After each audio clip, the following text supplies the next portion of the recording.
on the team finishing top of the league this season. How can you sum up the regular season? Well, obviously, we worked hard. It was a roller coaster ride. Obviously, it is for everybody in the league. It's such a tight league. But, that was one of our goals. We wanted to have home floor advantage throughout. So, it starts off today.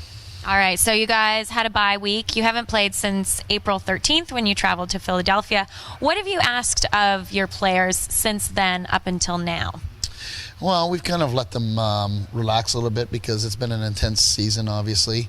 On this week, we've done our film and we've done, scouting reports and things like that. So it's a focus this week, and, we're prepared. All right, so it's the East Division semifinals today against the Minnesota Swarm. It's basically do or die. How important is it to have home field advantage during the playoffs? Well, with our fans, it's real important because our fans are very active and loud, and they're like the sixth man on offense for us, get us going. So, we expect that tonight, we're familiar with our territory and our rink and that. So, I think it's very important. Okay, fans, did you hear that? You are the sixth man. All right. So last time you played the Swarm, it was away. You guys lost at their place, but you won at home. Are you expecting the same sort of game or result at home this time around against the Swarm? Well, it's going to be tough. We know that every team in this league is a top contender. There's no easy ones. We got to play an A game here, and execute and do the things that make us successful. All right. Good luck today. Thank you. Anyone who uses objectionable or undesirable language or consumes alcoholic beverages not legally sold inside the arena, or who throws anything onto the playing surface at any player, official, or other spectator shall be subject to immediate ejection from the premises, in addition to any other remedy, fine, or arrest as may be provided by law. The National Lacrosse League reminds all fans that objects may leave the playing surface at a high rate of speed, so we ask you to please be alert at all times.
Excitement about the transition game, excitement about, this is the last one to showcase here. The West has sort of somewhat been settled as far as who's coming out of the West, and all eyes again are on this game. So if there wasn't enough pressure on these teams before, as far as just the do or die situation that they're in now, they know every other team's watching, scouting, and I think we're gonna see a batch here that it's for the ages. Yeah, it should be a great battle. I want to give a quick shout out to my man Andy McNamara, usually occupying this seat. He is over in Prague for the Alice Robeski tournament, couldn't make it back.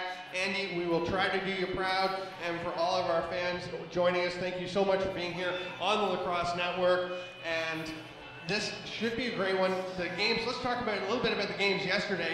A comeback for the ages by the Washington Stealth, trailing 6-0, down 7-2 at the half. Then they come back, a bit of a shocker with a 12-11 win over the Edmonton Rush, who I had picked as a team to beat in the playoffs, and I think a lot of people did. Yeah, they look very strong going into the playoffs, and I talked to head coach Derek Keenan about the matchup, and obviously you look at their record, they're very comfortable playing on the road. They had a lot of success on the road, and he thought that and I agree with him, that they matched up really well against Washington, and in the first half was very indicative of that. However, what happened in that halftime, that's going to be a mystery for a lot of people, because did the tides ever swing when they came back out in the second half? Did it ever? And I mean, the stealth, not that we're doubting the stealth or questioning their ability, because I mean, Tyler Richards is a great goalie.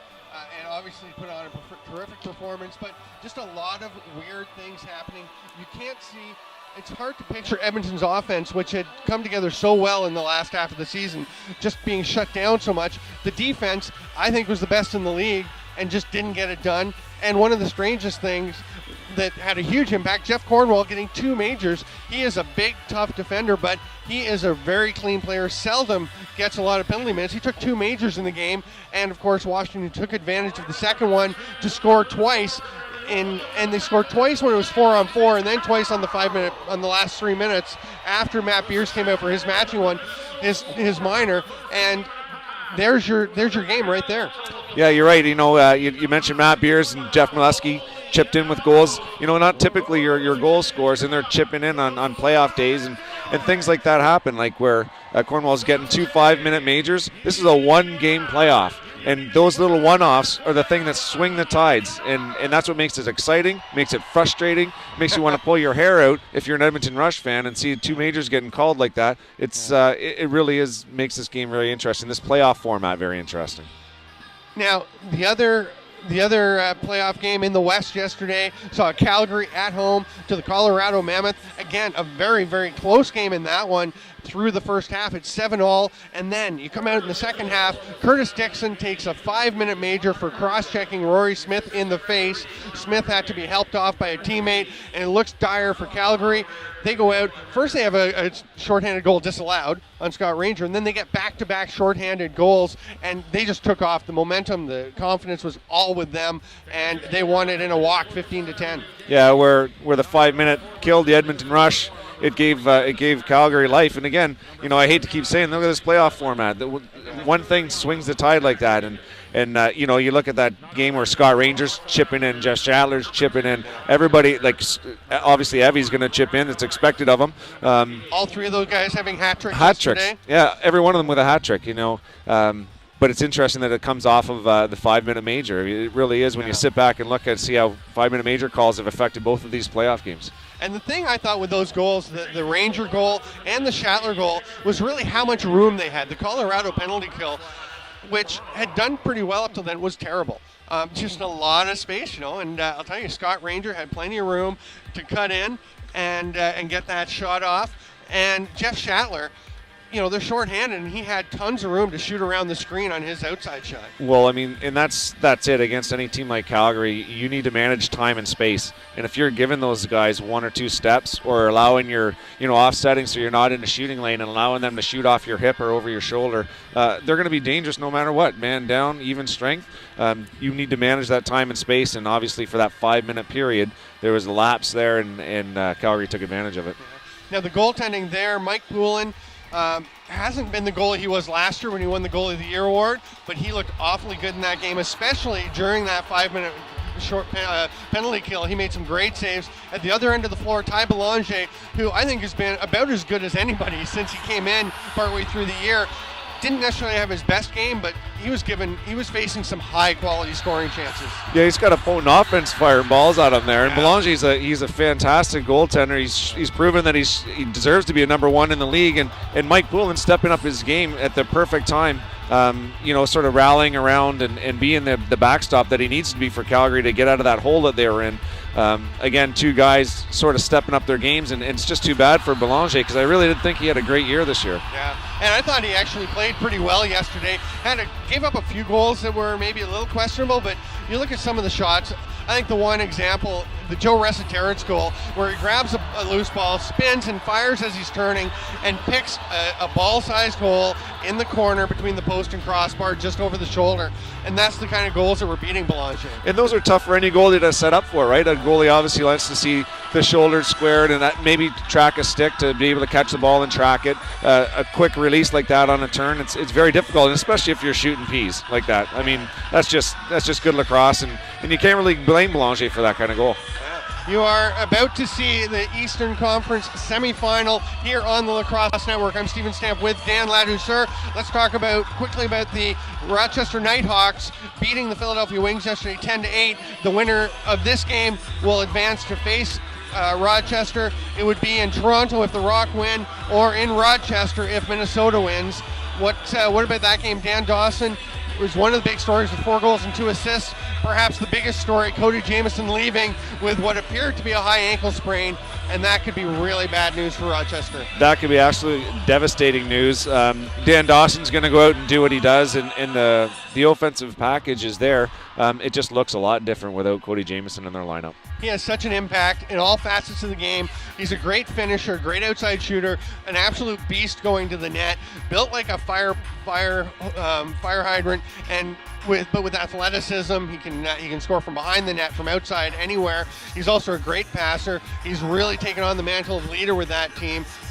I don't know if you can possibly overstate the importance of him missing. And this is what I mean. Like, with him not being in the lineup, even if he's not on ball, just his size and his presence, cutting through the middle, creating space for other players, that's invaluable. And if you don't have someone that can go through and do that role specifically to create space for other guys, then they got to find another way to score goals. And it's pretty late in the season to be trying to figure out a 2-man game with a new person that maybe haven't worked with before. So missing him, his physical presence as well as his leadership is going to be a big obstacle for them to overcome. Yeah, and you look at guys like Corey Vitarelli, who's had an outstanding year.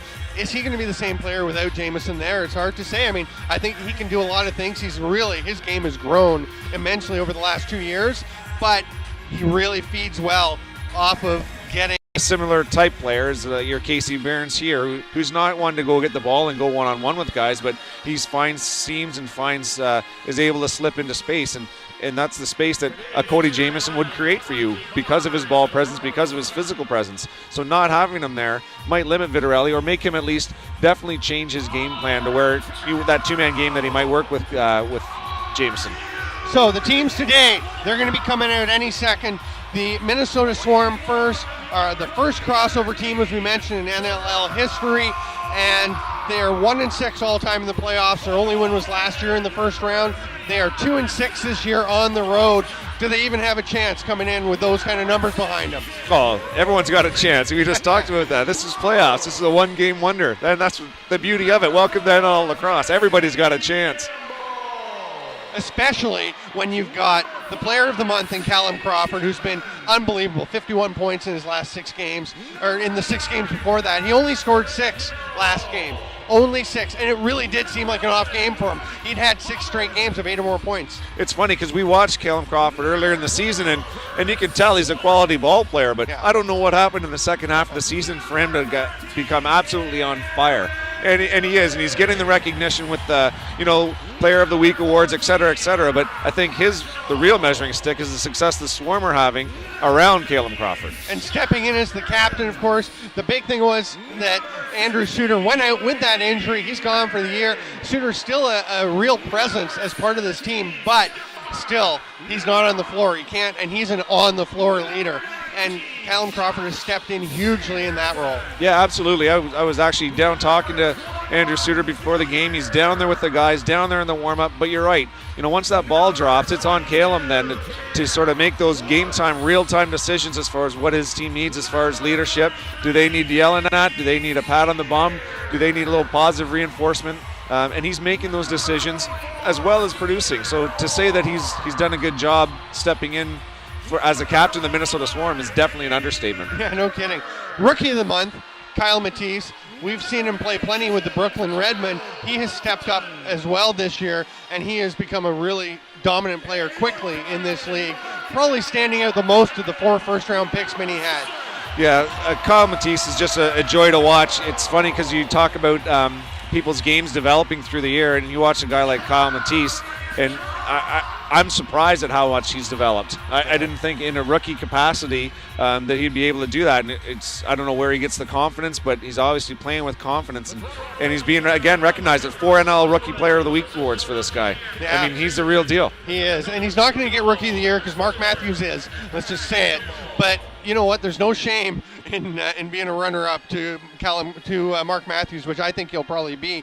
speaking of honors, the transition player of the week, Jordan McIntosh, he's won 4 straight Tranny of the Week awards, 6 on the year. He doesn't even play transition. He's an offensive guy now, and he's still winning the award. Yeah, we were talking, off mic there that I really like the way he plays. I find his style of play to be one of the most valuable assets in this game as it goes forward, and the way that it's changed in the league, speed up the game, etc. Jordan McIntosh is one of those guys who is truly worth his weight in gold. Yeah, he can play anywhere on the floor for you. Last year he did a lot more coming out of the back door, playing in the defensive zone. He can definitely do it. He's worked hard to improve his defensive game, and I think he is a hugely valuable asset.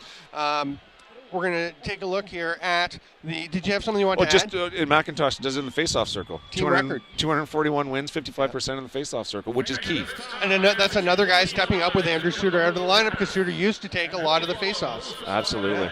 Now, we're going to go quickly through the scratches. Scratches for Minnesota, first of all, Pat Smith out, Nick Belich out, and Zach Higgins, the third goalie, out. No huge surprises for Toronto. Rob Hellier, Roger Weiss, and Scott Johnston. We're going to step aside for the national anthems.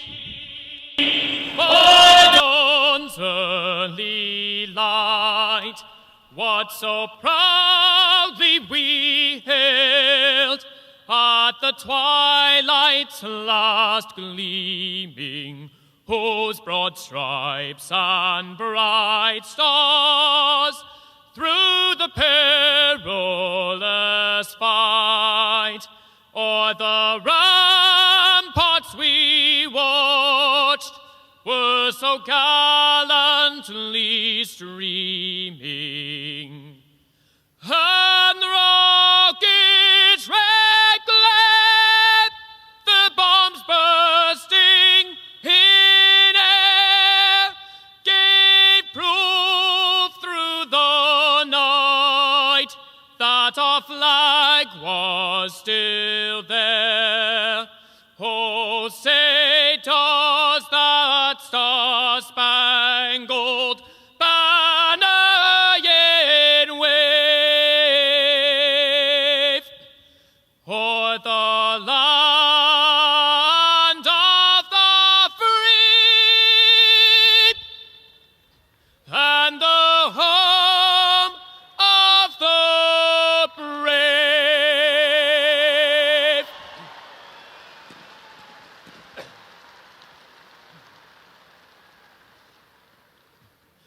Oh, Canada, our home and native land, true patriot love in all thy sons' command. With glowing hearts we see thee rise, the true North, strong and free. From far and wide, O Canada, we stand on guard for thee. God keep our land glorious and free. O Canada, we stand on guard for thee. O Canada, we stand on guard for thee.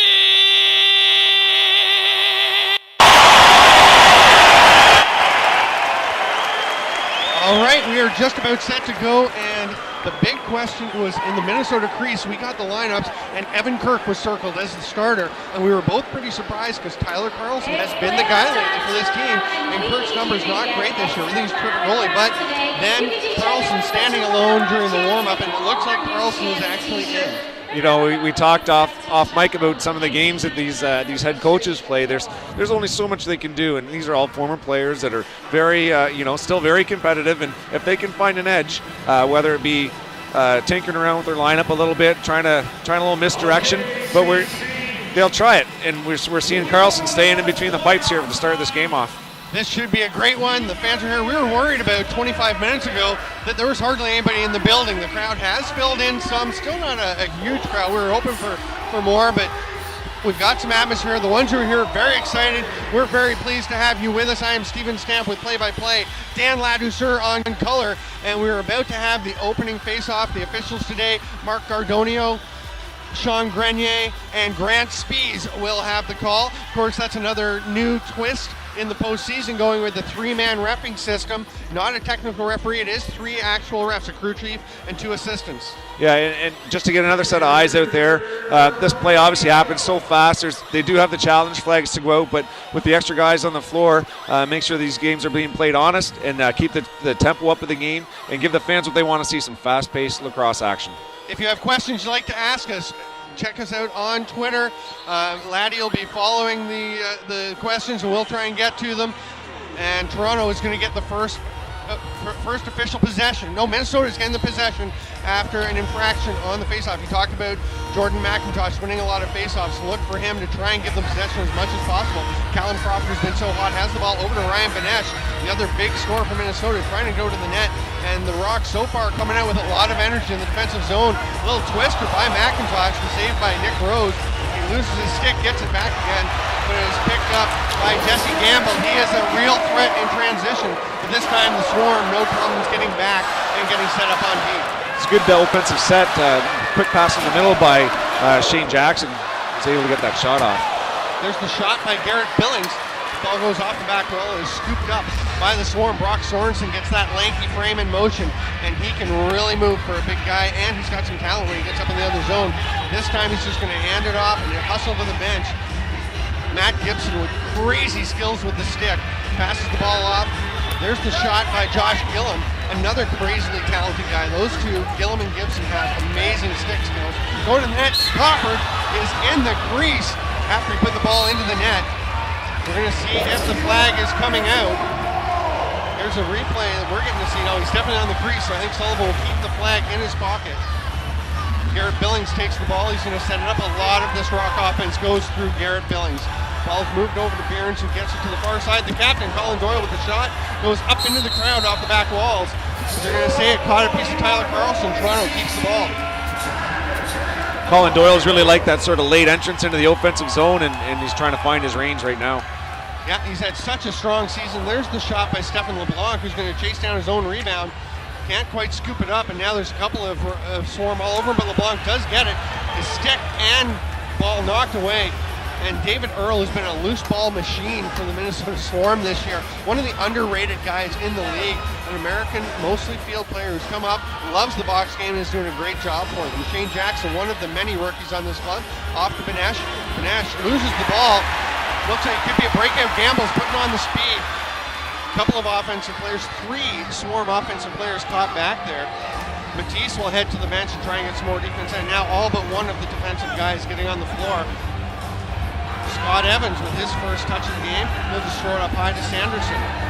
Josh Sanderson, another one of those vets with a shot. That one goes well wide as he was checked by Krepensek. Ball's still loose. It's now scooped up. Great job to go to the floor and come back up with it there by Mitch Belisle. Belisle will hand it off to Gillum. He's going to backtrack down inside the restraining line. Now thrown up top to Jackson. That one almost went into the net. It bounced off the stick of Corbin Tao. But here comes Damon Edwards up the other way. Damon Edwards, one of the fleetest guys in the game. He's going to re-swarm all over him, but he does manage to get it over to Josh Sanderson. We have a delayed penalty coming to Minnesota, so Nick Rose is on the bench for the extra attacker. 12 seconds on the shot clock for the Rock to work with. Doyle with the ball, comes across to Evans, fakes the shot, tries to go down into the corner, but it skips free. Now it's picked up by Billings, back to Evans, but it's going to go over center, over and back, and the penalty will be called. Little pushing and shoving there with Josh Sanderson. Got a little bit of stick work in there. I don't think anything's going to come of that, but you know that sort of sets the tone for a player like Josh Sanderson. He wants to be in there. He wants to be physical. He's not the biggest guy on the floor, but I would argue that he's got the biggest heart out there, and he wants to stand in and stand in with his teammates and battle and get it going early, and that's exactly what he's doing right now. Yeah, I would not argue that point with you. I think he's definitely got one of the biggest hearts, if not the biggest. The point is the penalty is too many men on the floor, a little bit early, coming out to try and deal with the transition. Doyle shoots and scores over the shoulder, and just like that, 9 seconds into the power play, wasting no time, the Rocks get the first goal of the game. I talked earlier how Collins coming late into the offensive zone, and that's pretty much the area that he likes to shoot from. And I said he was fine in his range, and he wasn't going to take much time on this first power play to get some shots off and see if he can get honed in. And now it's Garrett Billings' turn to try to find his range as well, because Colin right now is feeling a little confident jumping off to such a quick power play goal. Yeah, that first goal is always such a big one, especially, we talked about it in the pregame, Toronto having the week off. Sometimes you expect a little bit of rust, but they have come out and played very well and got the early jump. And that was something, Minnesota wanted to get, to come in and, first of all, quiet down this ACC crowd. Scott Evans is cutting in, but the ball comes up to Manning at the top. It is lost, scooped up, and thrown a long pass up to David Earl. Minnesota trying to push the pace. So far, Toronto doing a great job of getting back and limiting the transition opportunities. You have to do that against Minnesota. Kyle Matisse, though, scores from the slot.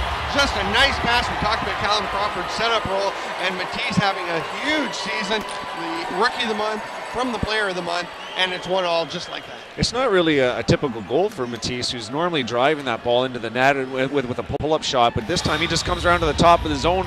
There's no pressure on the passer in Callum Crawford, and there's no pressure on Matisse. He gets that ball.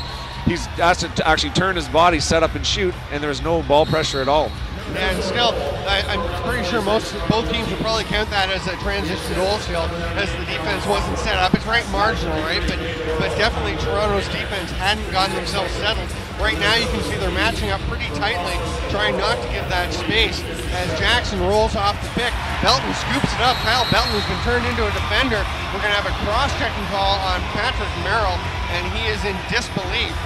I don't think Patrick Merrill was the offender on this, but Trevor Jackson did take a cross check to the head, 100%. So whether they call this a 5 or not, I don't know, but there was an infraction, but I don't think Patrick Merrill was a culprit. Another guilty man.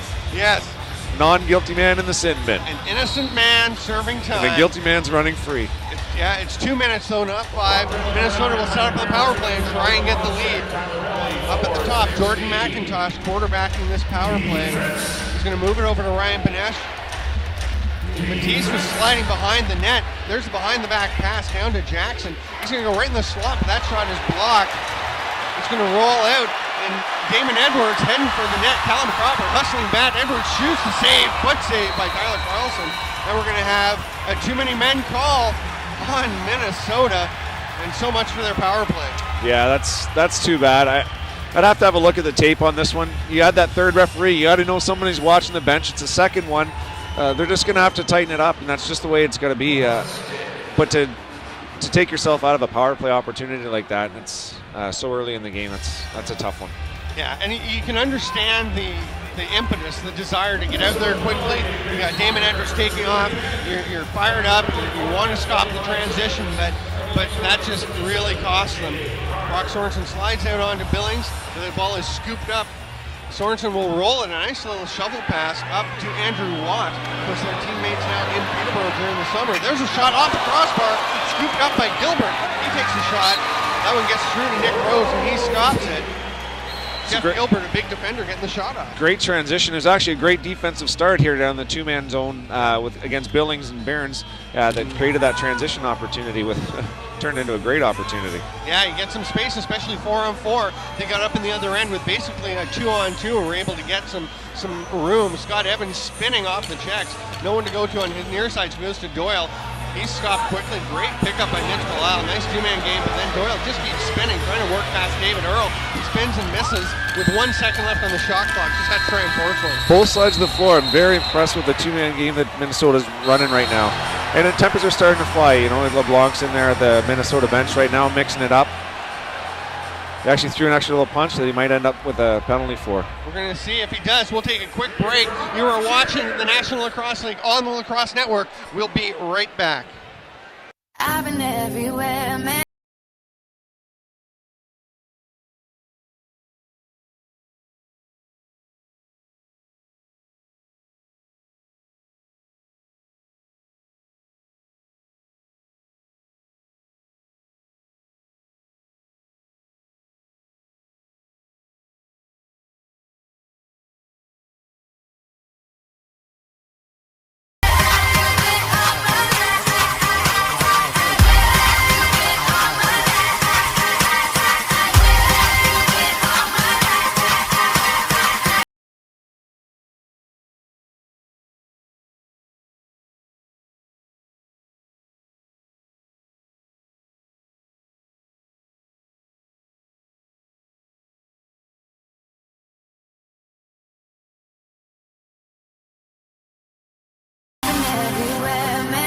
special for you, babe. Your Toronto Rock cheerleaders. Welcome back to the game. Today's game is brought to you in part by Reebok. Redefine your game with Reebok's new Black Line. Reebok Black was designed and engineered for the elite lacrosse player. Reebok's Black Line features a lightweight and minimalistic design with carbon light technology. Performance-driven, technology-driven, NLL proven. Find all the new Reebok lacrosse gear online at ReebokBlack.com. I'm Steven Stamp with Dan Ladouceur, and it's a power play from the Minnesota Swarm. 4 minutes to Stefan LeBlanc. Stefan LeBlanc sitting down 4 minutes in the sin bin, went over to the Minnesota bench, and again, you know, everybody's amped up, everybody's excited, and the refs were in there sort of breaking things up, and I saw Steven come over, Stefan over the top there with an extra little jab, and you know, again, 3 refs there. That's just a little bit of lack of discipline, and I'm sure Coach Corning's not going to be happy with that. No, he absolutely won't. 4-on-3 power play for Minnesota, and I'll tell you, it is a lot of space out there for a team with the quickness and the stick skills that this Minnesota club does. Ryan Benesh takes the ball. We'll head over to Callum Crawford. He goes down to Jordan McIntosh. They just have to get to Shane Jackson, and everyone will touch the ball. Instead, they go to Crawford. Now Jackson has it, and that was a great defensive play. Oh my, Stephen Hoare taking a goal away from Jordan McIntosh on the quick stick pass across. Now he shoots off the crossbar and almost sprung all alone. Heading the other way was Tyler Haas, but Nick Rose picks it up. He'll get it back up the floor, and Toronto's Stephen Hoare will take some time off the clock. Now he's going to try and flip it. He does make the pass over to Billings, but he almost snagged that ball, but it's over and back. It's a tough call in the circle there where there's no actual line extended, but Spies was great in position there and made the call. Yep, Toronto now. Patrick Merrill coming out of the box, so we're back to 4-on-4 for the next. We have 22 seconds left in the too many men penalty to Minnesota, and then the Swarm will go back on the power play. For now, this bouncer from outside by Benesh is scooped up by Chris White.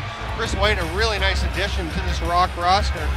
The veteran from Buffalo, and here comes Patrick Merrill, the pass across and the save. Tyler Carlson gets a bit of that one just to knock it away, and here comes Andrew Watt up the floor. He's 1-on-2, but he shoots. Saved by Rose. I don't like that choice to shoot there.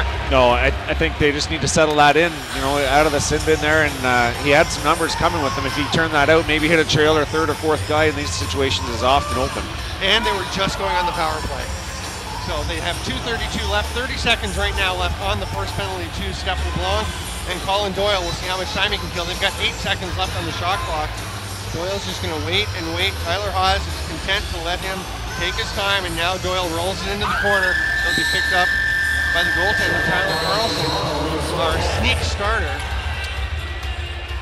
And up they come the other way with the power play and 10 seconds on the first penalty. Go ahead. First power play that I watched was Sandy Chapman down on the crease, very aware of Matisse, and actually when he was behind the net, he's actually anchoring physically on the crease and on the post. Matisse takes a stick pretty high there from Cam Woods, but the goal by Ryan Benesh. I think they were a little focused on Matisse in the slot there, and Benesh just slid by. And that's a good matchup for Benesh. With he had Gamble there, and he's not going to overpower. Gamble's a strong person, but just size-wise, he was able to reach up and over, and you know, the shorter defender, Benesh was just able to sort of reach up and around him. And Nick, he definitely didn't find his post. He was definitely he was squirming to find his post, and he wasn't able to locate it. Yeah, Rose was not where he wanted to be. Ryan Benesh, a 34 goal scorer in the regular season, can get a little forgotten with all the great offensive players in the league, but he is among the best. I think that's what happened there. You know, there was a little bit of attention in the middle of the floor with Matisse getting that high hit, and Benesh took that time to make a great take to the net. The one bonus for the Toronto Rockies, the first penalty had expired, so LeBlanc is now freed.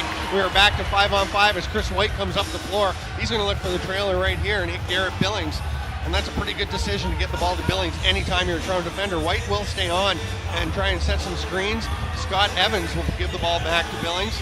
Now he comes to set a screen for him. The flip pass back, Evans shoots and scores! And that is what Scott Evans brings to the club. He's been in and out of the lineup, but he is a great shooter and gets that one in to tie the game at 2. He does bring a heavy shot, and that look there was 3 rights with Whitey staying on the floor, and that might have been the key to creating a little bit more space for Scott Evans, who does have a big heavy shot, but when the athletic defenders from the Minnesota Swarm have a chance to get out on Scott Evans and turn a shot away, he's ineffective, but maybe the third righty was key in getting space. Big scramble for the faceoff and scooped up by David Earl, who always seems to be there when the ball comes loose. He's going to drive to the net, circle around it, takes a big hit. Now he falls over backwards over Jesse Gamble. It's picked up by Rob Marshall, who's going to take his time heading up the floor. He's pressured by Greg Downing. He'll just flip it off to Behrens. Behrens, who's not much for carrying the ball, gives it off to Garrett Billings, sets a screen, the shot way high and wide. Scooped up though off the backboards, gets his way back to Manning. Illegal pick. The moving pick on Garrett Billings, and Brock Sorensen will bring the ball up the floor. If I'm Minnesota, I think I'd be a little concerned about Scott Evans getting hot. We've seen the Evans brothers get hot, and they can be game changers. No need to panic right now, but a little more attention to Scott Evans. Yeah, like you said, you got to get out on him, not let him have any time and space. If you let him shoot, this ball's going to bounce back over center. And here comes Kyle Belton, scooping up with one hand, shooting, scoring! Kyle Belton, an offensive player, for the most part, drafted and moved to defense and shows you what he can bring to this club. He's got great speed, and I watched him in the preseason. I really appreciated his shot, and I think it really fooled Carlson on this one. He was banging his stick after that goal went in. He has a very quick release, brings it behind his shoulder, and he had Carlson dipping down, and he just simply put it over top of his shoulder, and Carlson wants that one back, but great athleticism to create the opportunity for himself. Yeah, we have another peek there, and you can see it. I love the way, great point. He gets it cocked and ready to fire, and gets a lot on it without a huge windup. And that's a tough one for any goalie to stop when you have a guy wide open and just hitting his spot perfectly. Toronto has the ball again. They're up 3-2, and the crowd here is getting into it as Toronto's battling for the loose ball. It'll be scooped up by Manning, who crosses hands to make the pass over. Can't hit LeBlanc, but Doyle comes up with it. Just 4 on the shot clock. Shovel pass, LeBlanc shoots. It's off of Carlson, picked up by Earl. He is all alone. Now he's got 3 men coming off the bench. And that ball is just thrown away from Gillum, but it's scooped up. Jordan McIntosh! And how about that for a response? A little touch pass there from Gillum. I'd be taking credit for that one. I think it was a missed ball, but I would call it a tip. It was a tip pass to McIntosh. And look at that athleticism as he jumps through the crease and goes far side. Fantastic goal. I realize how open Card was. Either way, it's 4-3 for Minnesota. One of the first Twitter questions we had was about the score of this game. Is it going to be a high-scoring game? And we both think it'll be over 10 goals, but I said it, look for a one-goal game, but look for this lead to transfer back and forth through the game. And so far... prophetic. So far, so good. Yeah, certainly very exciting as Jackson goes over to Benesh. Benesh hits the captain Crawford. He's got lots of space again. We saw Cam Woods eventually getting out, but Crawford almost looked surprised they had so much room. Now Jackson gets the ball back. They got the fresh 30, so lots of time. The corkscrew, Jackson somehow sneaks between Rose and the post yet again. Yeah, and I don't know that Stephen Horn necessarily was happy with his play on this one. You watch how Stephen, he just takes a quick lunge at Jackson. Jackson beats him down low. Tough angle shot, you see Stephen there. Tough angle shot with a twister to the short side, and I know Nick Rose won. That's 2 times now we've seen Nick Rose not find that inside post. And again, Rose left some space. He's fixing his helmet right now. Left a little bit of room, but Shane Jackson, the talented little lefty, took advantage with a perfect twisting shot. Yeah, and you watch him, he's normally the last guy off in shoot around in warm-ups, and he actually throws those kind of balls against the boards. He's always twisting, moving his hands, crossing his hands over, and there it is, paying dividends. Ball scrambled off the faceoff again. McIntosh fighting for it, flips it up, going to the net hard, but not able to get towards it. Still can't see who that was actually. Had the ball. That Mitch Belisle coming up with the ball, but Toronto eventually gets it back, and Kyle Belton will flip it over to Steph LeBlanc, throws it down into the corner to Colin Doyle. Doyle throws it past his man, but hustling over to scoop it up. Great effort there by Casey Behrens to keep the ball alive. Billings to Behrens off the post, and Casey Behrens almost got some momentum back for Toronto. Minnesota setting up on Diaz. Garrett Billings has the ball. He's going to pass to the far side. LeBlanc back to Billings, shoots. It's blocked by Belisle. Great shift there by Mitch Belisle, and up comes the transition game with Greg Downing bringing the ball up the floor. He'll pass it off, and Callum Crawford sets up with the O. It's got to be 3 posts now that Toronto's hit. They're beating Carlson, just not finding the twine. And it's always that question, did the goalie just not leave them enough space to get it in, or are they just not quite connecting? You never know. Toronto this season several times has had some trouble early finding their range. Crawford going around the net, tries to make the pass out front. No, he doesn't. He held on to it. Now he gets the shot off, but it is stopped, and Toronto has it. We're going to take a quick break. You are watching the National Lacrosse League on the Lacrosse Network, and we'll be right back. The Rock rely on Trainer's Choice braces, keeping you in the game. Trainer's Choice braces, now available at participating Shoppers Drug Mart stores. All right, so I haven't seen Rock owner Jamie Dowick for like a week, and bam, there's all this facial hair, like mustache. What is going on here, Jamie? Well, you know, I've actually done the mustache every year when we've hit the playoff time, and I'm hoping 3 more weeks, and hopefully should come in pretty well. Okay, what kind of style are you growing out now that you've been forced to grow a mustache? I'm going to go for the Tom Selleck if I can.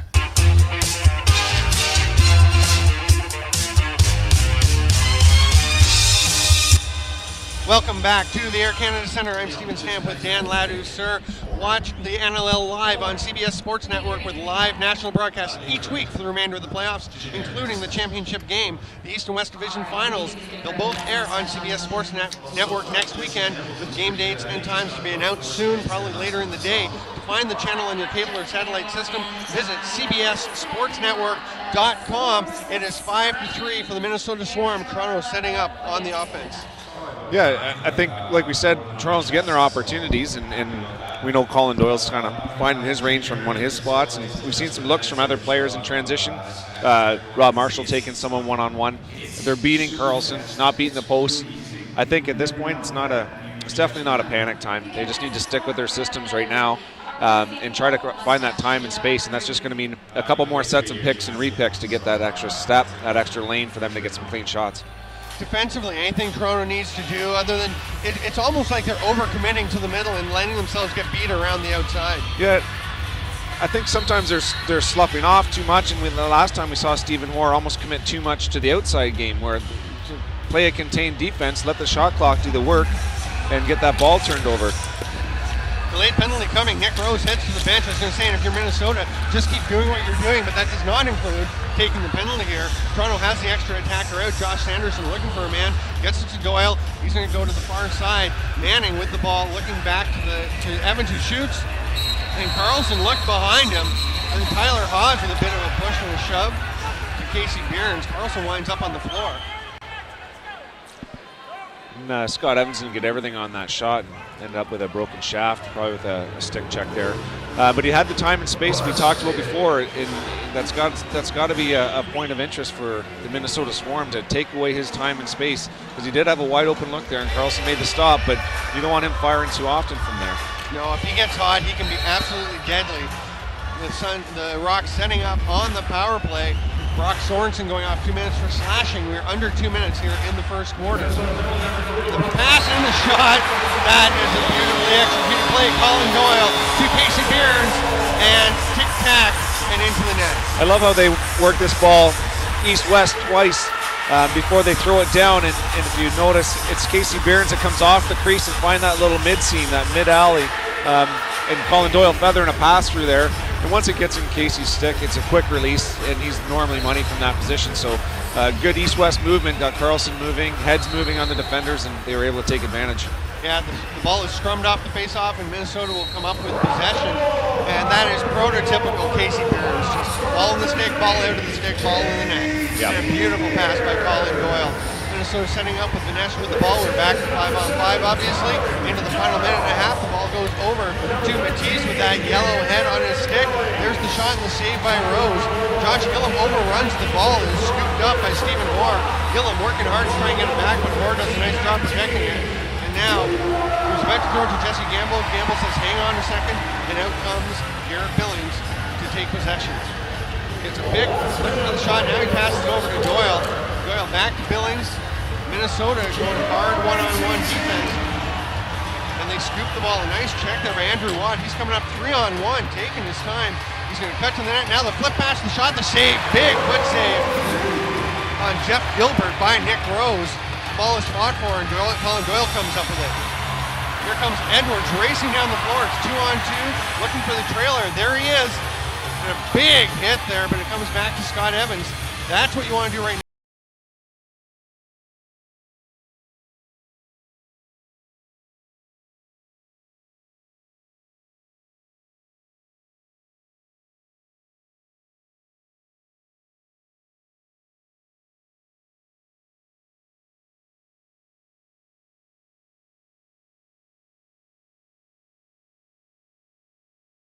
throat. And this is exactly what we're expecting out of this game for 4 quarters if these guys can keep it up. They sure are. Tyler Carlson off to the bench to get the extra attacker out. They have plenty of time. The shot clock is off.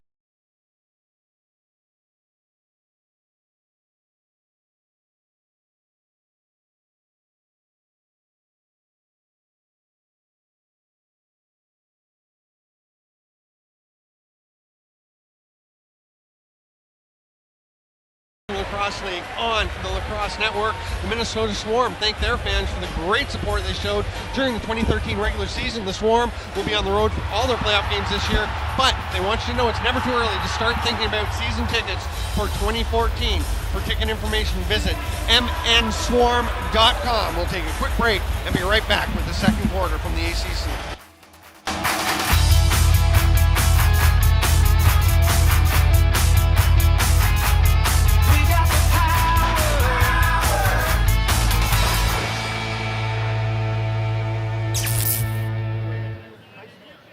Hey, all you social media tweeps, tweet us a photo of you at tonight's game using @TorontoRockLAX along with your seat location, and you could win a prize delivered right to your seats later tonight, so make it a good playoff picture. Okay, fans, it's time for a little play-by-play action. We have 2 contestants, Sean and Smash. Check out the hair.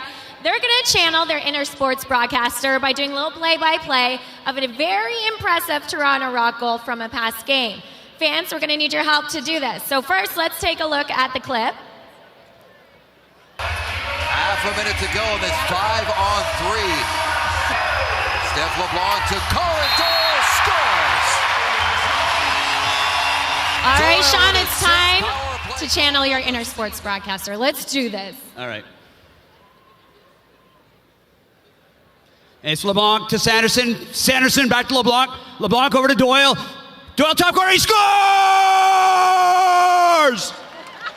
That was awesome. Okay, now we're going to see how Smash can do it. Let's do this. You ready? Friday night, Redwicks in the house, full capacity. Back to shooter. LeBlanc. Over to, I cracked out. Goal! That was Popeye. That was Popeye. Nice work, both of you. Okay, fans, who thought Sean did the best job? Okay, and Smash, what about Smash? I think Sean is the winner of this one. Congratulations. Nice work, both.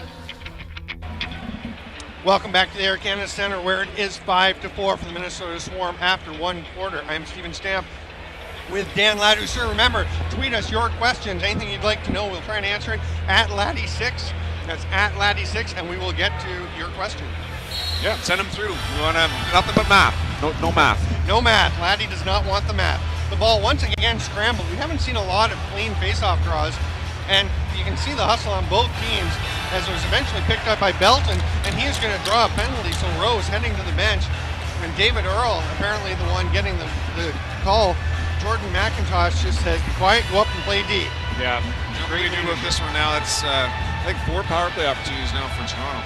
Yeah, and you cannot afford to give them these chances. They're a deadly team. Casey Behrens with the quick shot in the slot, stopped by Tyler Carlson. He ties up with Greg Downing. Downing will go to the bench. David Earl will go to the penalty box. Mark Cardonio will call, I believe it's 2 minutes. Flash. Hold. No, holding on David Earl. That's right, the hold along the boards. During that loose ball muck there was a hole. We talked about McIntosh in the face-off circle. He's been sort of neutralized. They're creating a loose ball atmosphere and letting the guys battle, and you see Earl there with the hold there, offhand wrapped around Belton's arm. Yeah, once you get that free hand off the stick, you're in for trouble. So that's Toronto's basic approach to face-offs, is try and muddle it up, and they feel like they have a good ball team. They can get it in. The shot from outside, stopped by Carlson. Comes back to Billings, now goes up top. Shot the pass by Manning down to Sanderson, back up to Manning. He's going to let it rip, and that went off a defender. I believe it was Jeff Gilbert up into the crowd. Toronto will get the ball in a fresh shooting. Good shooting lane there by Jeff Gilbert, paying the price, getting in the lane so it doesn't even get to Carlson. And that's what you want when you've got guys like Blaine Manning, the all-time leading scorer, second in the Rock history in goals, points, and assists. Brock Sorensen picks that ball up. He's got a couple of Rock on him. Nice swim move. Another nice swim move He is swimming all over the place. They come down. They are 3-on-2 now. He sees the man behind him just in time to get the pass off. Shooting, scoring! Shane Jackson, his second of the game. What a play by Brock Sorensen to just avoid the check from behind. Well, let's rewind it to his own end when he double swims.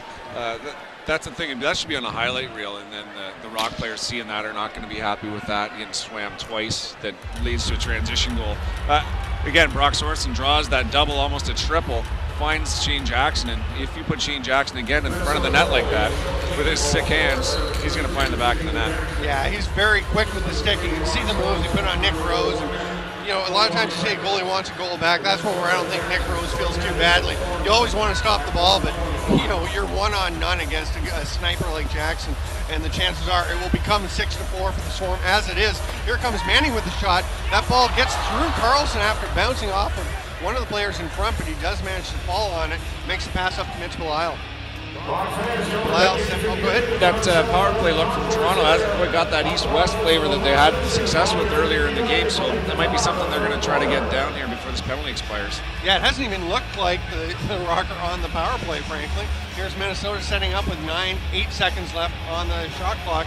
Jake Hard will trot along the restraining line, now throw it over down along the boards. The shot with a few seconds left. That one was wide and bounced up into the stands off the back boards. Not Josh Gillam's finest piece of shooting, but no real damage done. They had time to get the defense out.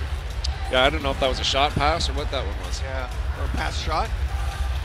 Colin Doyle breaking to the net, and there's the east-west. And I don't know if that was a post or a save, but either way, that was close.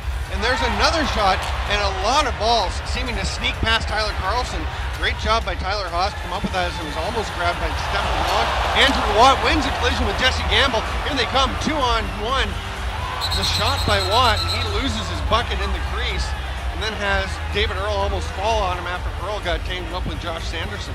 Yeah, Jesse, like I said, Jesse Gamble's a pretty thick guy. Well, that's a pretty tough matchup against Watt at center floor like that. There is a piece of gear. There you see, that's the mouth guard of Jesse Gamble, I think, laying on the floor out near center. Toronto setting up. The penalty has expired. We're back to 5-on-5 lacrosse. But we have one player without a stick. There's going to be a penalty coming. Minnesota scoops the ball up, and Toronto is right back onto the power play with another holding call. I didn't see where that holding call came from, but what I did notice is another Toronto Rock player losing her stick in the offensive set from a stick check by Belisle. I saw Billings' stick hit the ground, saw Doyle's stick hit the ground. These Minnesota Swarm defenders are tenacious with their stick check. They have good foot position, so it allows them to swing freely, and they're making connection. Good foot position and good footwork. The quickness of their feet is a huge deal, right? Because you can't be taking those kind of shots if you're not ready to back up and be ready if you happen to miss. Toronto setting it up, goes up to Stefan LeBlanc up top. Got a little bit of a different look as they try and hit Scott Evans cutting to the middle. Tyler Carlson picks up that ball after it bounced away from Evans. He's taking his time. He's got a few seconds to get it over the floor and does so up to Tyler Haas. Haas is going to see how long he can kill. Now he's driving to the net, spins off, looking for the trailers. Everyone is covered, but there's the pass to the cutter, Crawford. Crawford just making a nice little angle so he could get that ball and get a twisting shot off. Not much on it though, and Edwards coming back up the other way. Tough to get anything on it when he's got his arms twisted like that, contorted like that. But he got it off in maybe another 30 seconds repossession. Yeah, Didn't work out that way, but that's the goal. Yeah, just try and get it off. Of course, he shot it up a little high, maybe made it a little easier for Rose to handle that rebound. Doyle had to double clutch. Now he's going to shoot. The save, Carlson saw that one all the way. Minnesota almost just gave Doyle the lane. Here comes the long breakout pass. It's not going anywhere near Ryan Benesh. So Toronto just comes up easily the other way. They've got just under a minute left in the power play. Steph LeBlanc with the ball. He's looking, shoots, save. That one got through, but Carlson just got a bit, and he is down on one knee, and Carlson is shaken up. Seemed to get him high. I thought it was a shoulder, but it may have been collarbone or... Did you see where it got hit? I thought it was high up as well. Could be one of those stingers. I know goalies talk about getting them high up in the collarbone, shoulder area that just immediately sends pins and needles down their arms. They call it a stinger. Hopefully it's something as simple as that. I didn't see if it got him in the head or not. And always a smart play. People sometimes wonder is a goalie really hurt that badly that he needs to stay down. You know what? If you're a goalie and you get a stinger or you get something that shakes you up, stay down. Oh, yeah. Don't get up and try and play against these guys. Those guys aren't going to give you any quarter out there. You stay on your feet, they're going to keep shooting. And that was right off the mask. Yeah. That definitely shook him up, but he gives his head a little bit of a shake, a little bit of a tap. He is ready to go. Tugs grabs hold of his post. We have a fresh 30 for Toronto, and the ball up top to Byrnes, who will now head to the far side and try and set a screen. They are getting the east-west going. The shot, there's a save as Byrnes was right on the crease, and Carlson obviously ready to go. Some more great work by Brock Sorensen. He has really got his game rolling. Yeah, he's really protecting that ball well, making great decisions in transition, and pushing it forward when he has to. Yeah, Sorensen with great speed, a great defensive player, and he's about 6'5", about 225 pounds. He is an absolute rock, great athlete. You can see why he was picked second overall in the draft. Minnesota setting up with 12 seconds left on the power play, only a couple on the shot clock. So Crawford's just eating it up and drops it into the corner, and they will come at least close to successfully killing it off. It looks like the Rock aren't going to push things. And Jeff Gilbert will be back on the floor. Now he comes out. There's the pass across, coming to the net, the shot, saved by Carlson. And again, seemed to battle the ball a little bit, but made the stop. Yeah, he's keeping everything in front of him, and whether it's the post or whether it's him kicking it out or players stepping in and grabbing that loose ball, so far it's stayed in front of the line, which at the end of the day, that's all you want. Yeah, 6-4 still for Minnesota. They make the pass up top. Crawford with the shot, goes a little bit wide. 12, oh no, it went off of Rose. They get a reset. So Callum Crawford will just call over to Jackson. Slow things down, let's set it up. Give the ball to Benny, and then it goes back over to Crawford. Crawford waiting for some picks to play out. Here comes McIntosh for the pick and roll. The roll isn't there, so they go up top to Jackson, who almost had his hat trick, but the arm save by Nick Rose. Here comes Toronto the other way. That's Bill Greer coming out. Minnesota getting their defense back in a hurry. So Greer's just going to roll up to the top, take his time. They've got 15 on the shot clock as they set up the O. Fake pass by Manning goes over to LeBlanc now. LeBlanc playing two-man game with Sanderson. Sanderson will just slide up high as there was nothing there. They go east-west again. Not being, oh, and there's the cutter Sanderson. He just can't quite connect. Minnesota, solid defensive shift there. We're going to take a quick break as we are under the 10-minute mark of the third quarter. You are watching the National Lacrosse League on the Lacrosse Network. Fans National Lacrosse League games airing live on YouTube. You can watch the games live on your PC, laptop, iPad, mobile phone, and smart TVs. Watch the games anywhere and take the NLL wherever you're going. Visit NLL.com for info.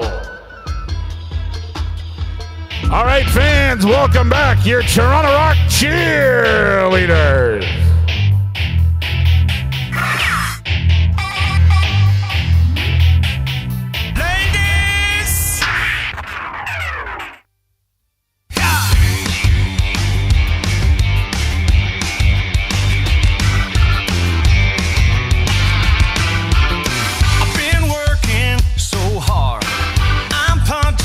My car, 8 hours for what? Oh, tell me what I got. I get this feeling times just are holding me down.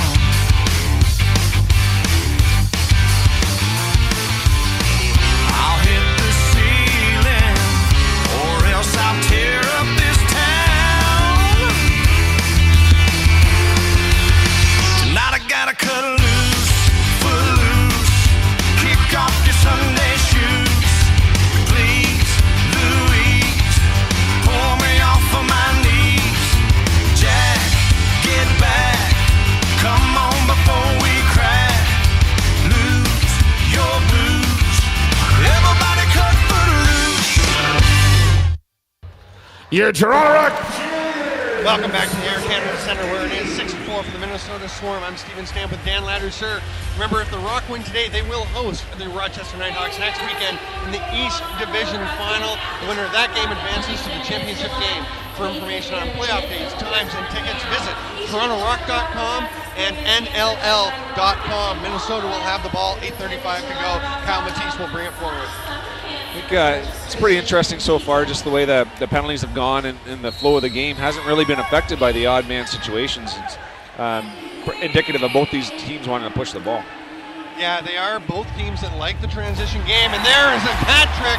Almost had it last time down the floor. Now Shane Jackson having one of the best games of his young career. Certainly his best playoff game since it's his first one. He was the 4th overall pick. Yeah, this was a fantastic feed from the top there. And again, Nick Rose can't make that jump over to the short side. And he can't be expected to. That went through all of those sticks in the rock zone down to Jackson, who, again, quick hands, isn't going to take too long to get that ball on net. It looks like he bounced it right at his feet and put it in the net. Yeah, that's one of those goals that when you see it live, it looks like everyone was just not in position or there was some breakdown. I would bet it's one where you look at the angle, it was a perfect pass right through a tiny lane that was almost stopped, but not much chance for Rose. He's had a great year, but he's more of a blocker and tough to get across and stop that one. Yeah, absolutely.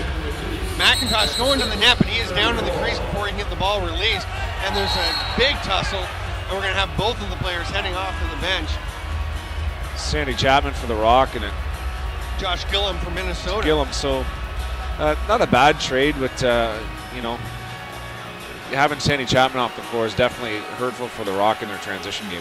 Yeah, Toronto plays a real team defense, but if you had to pick a guy who's their top defender, I like him for the role.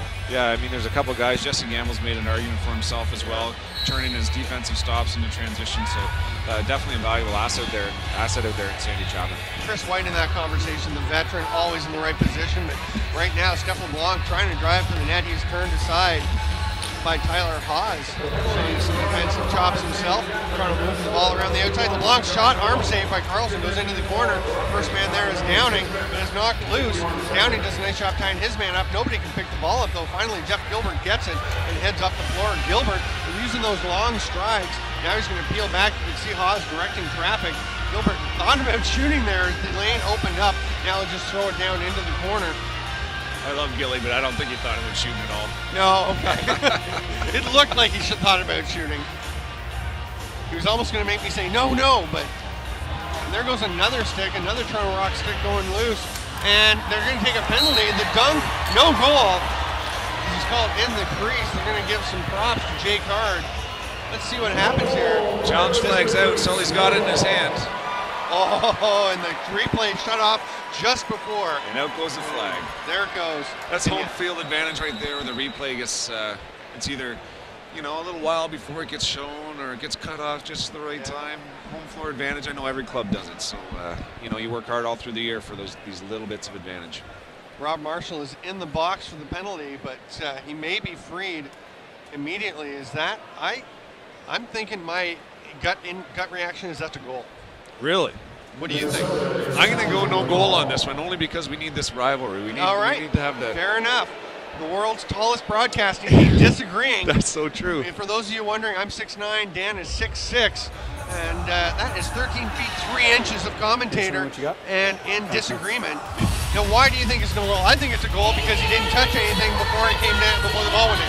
I wonder if he just towed the line before he took off. That's the only thing I'm wondering. I thought he was clean leaving, and they might have thought that he came down early. But we'll have to see as this review is underway. Remember, you are watching the National Lacrosse League on the Lacrosse Network. Check out NLL.com to go and watch all of the playoff games. And, of course, CBS Sports Network and TSN2 in Canada. Send us some questions on Twitter. Yeah, Laddie6. Send it through. We'll do our best to read them out and get them answered here while the game's going on. It has been a fast and furious game. With this quick break here, I said that I thought he may have towed the line, and you're saying he might have touched something on the way in. I think that's tough to tell with Nick's positioning there, whether that ref can make that call from his position. Now, the call was called no goal on the floor, right? Yes. So that's another one where it's so tough to tell. I'll tell you. Mark Cardoni is coming out now, so we're about to have that's actually a relatively quick review. It's one of the quickest ones I've seen, actually. Goal. Thank you. Okay, you don't got to make the goal sign yourself. That was the I'm right sign. The Stamper 1, Laddie 0. There you go. So 7-4 for the Minnesota Swarm, and here we're going to take another look. We'll see the whole replay, the jump, and you can see it just sneaks in. It's already in. It was in right away. Yeah. It was just kind of caught up on Nick Rose's arm underneath the crossbar, but in the net. Great camera work there. Yeah. Made the ref's job very easy as far as reviewing that one. 7-4, Minnesota. The unassisted goal by Jay Card. And there's another broken shaft. This one belonging to Jesse Gamble. He's going to stay out and see. Oh, and that ball is ripped into the Minnesota bench. The Minnesota will get possession, and they are up now 8-4, of course, with that goal counting. And Sandy Chapman and Josh Gillum still sitting in the penalty box. But we are 5-on-5. They must have got misconducts. Yeah, I don't know what that offsetting misconducts maybe. Nick Rose with the stop, looking up the floor. Nobody there. Everyone's going to the bench for the transition. So they'll just go to Cam Woods to bring it up. Classic Nick Rose there, an outside look. He's quick to get to the top of his crease. Like you said, he's a great blocker, controls his rebound so well and gets the ball moving very, very quickly. Yeah, if you shoot the ball into the blocker, the body pad, you're driving to the net, it's Carabelli's, but if you get into his body pad, he just does not give up big rebounds. There's a Minnesota Swarm player losing the ball, his stick. It was Greg Downey. As Casey Behrens working hard for the loose ball, but it is picked up by Krepinsak, and he throws it over to Tyler Haas, who will just make Jeff Gilbert, who's going to take his time, pass it over to Jay Card, who scored a beauty. How many goals have we seen Minnesota score this year? Jumping from behind the net, diving across the crease, just making really athletic plays. I wonder, I'd like to see that total against the Philadelphia Wings. They do the same.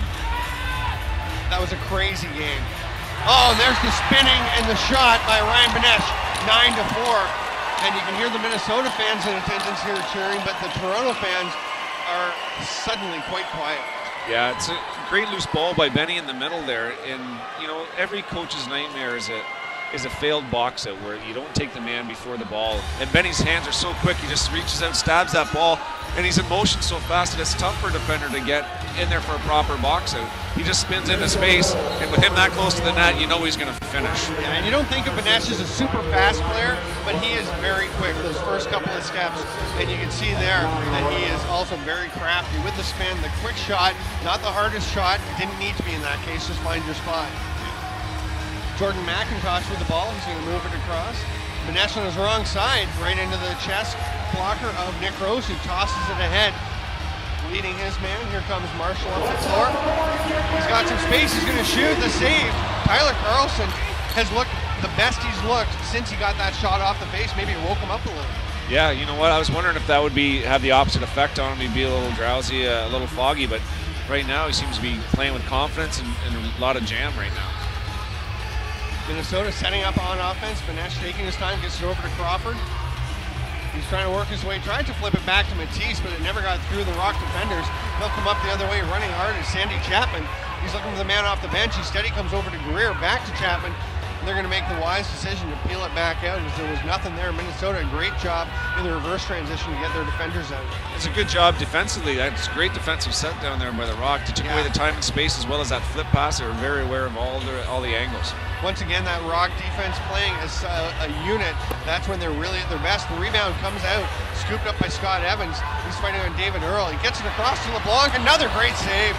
Tyler Carlson reacting well to Steph LeBlanc right on the crease. The ball pops out and is picked up. Going to the net off the crossbar. Blaine Manning. How many posts? That's what, 4 posts now? Oh, it's got to be 6. It's got to be half a dozen. And that shot from Blaine Manning had some mustard on it. He wasn't just feathering that in there. Yeah, no, Manning, one of the great shooters in Rock history, and he just missed getting him another one. 9-4 the score. Just under 4 minutes to play here. I'm Stephen Stamp with Dan Ladouceur. And there goes the pass to Matt Gibson. He's going to make an underhand pass that Matisse can't quite handle. He goes up to get the ball, and Cam Woods knocks him off stride.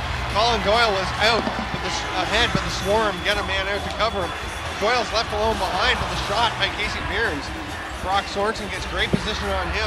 Good hustle, though, to try and come up with the ball, and it is scooped up by Brock Sorensen.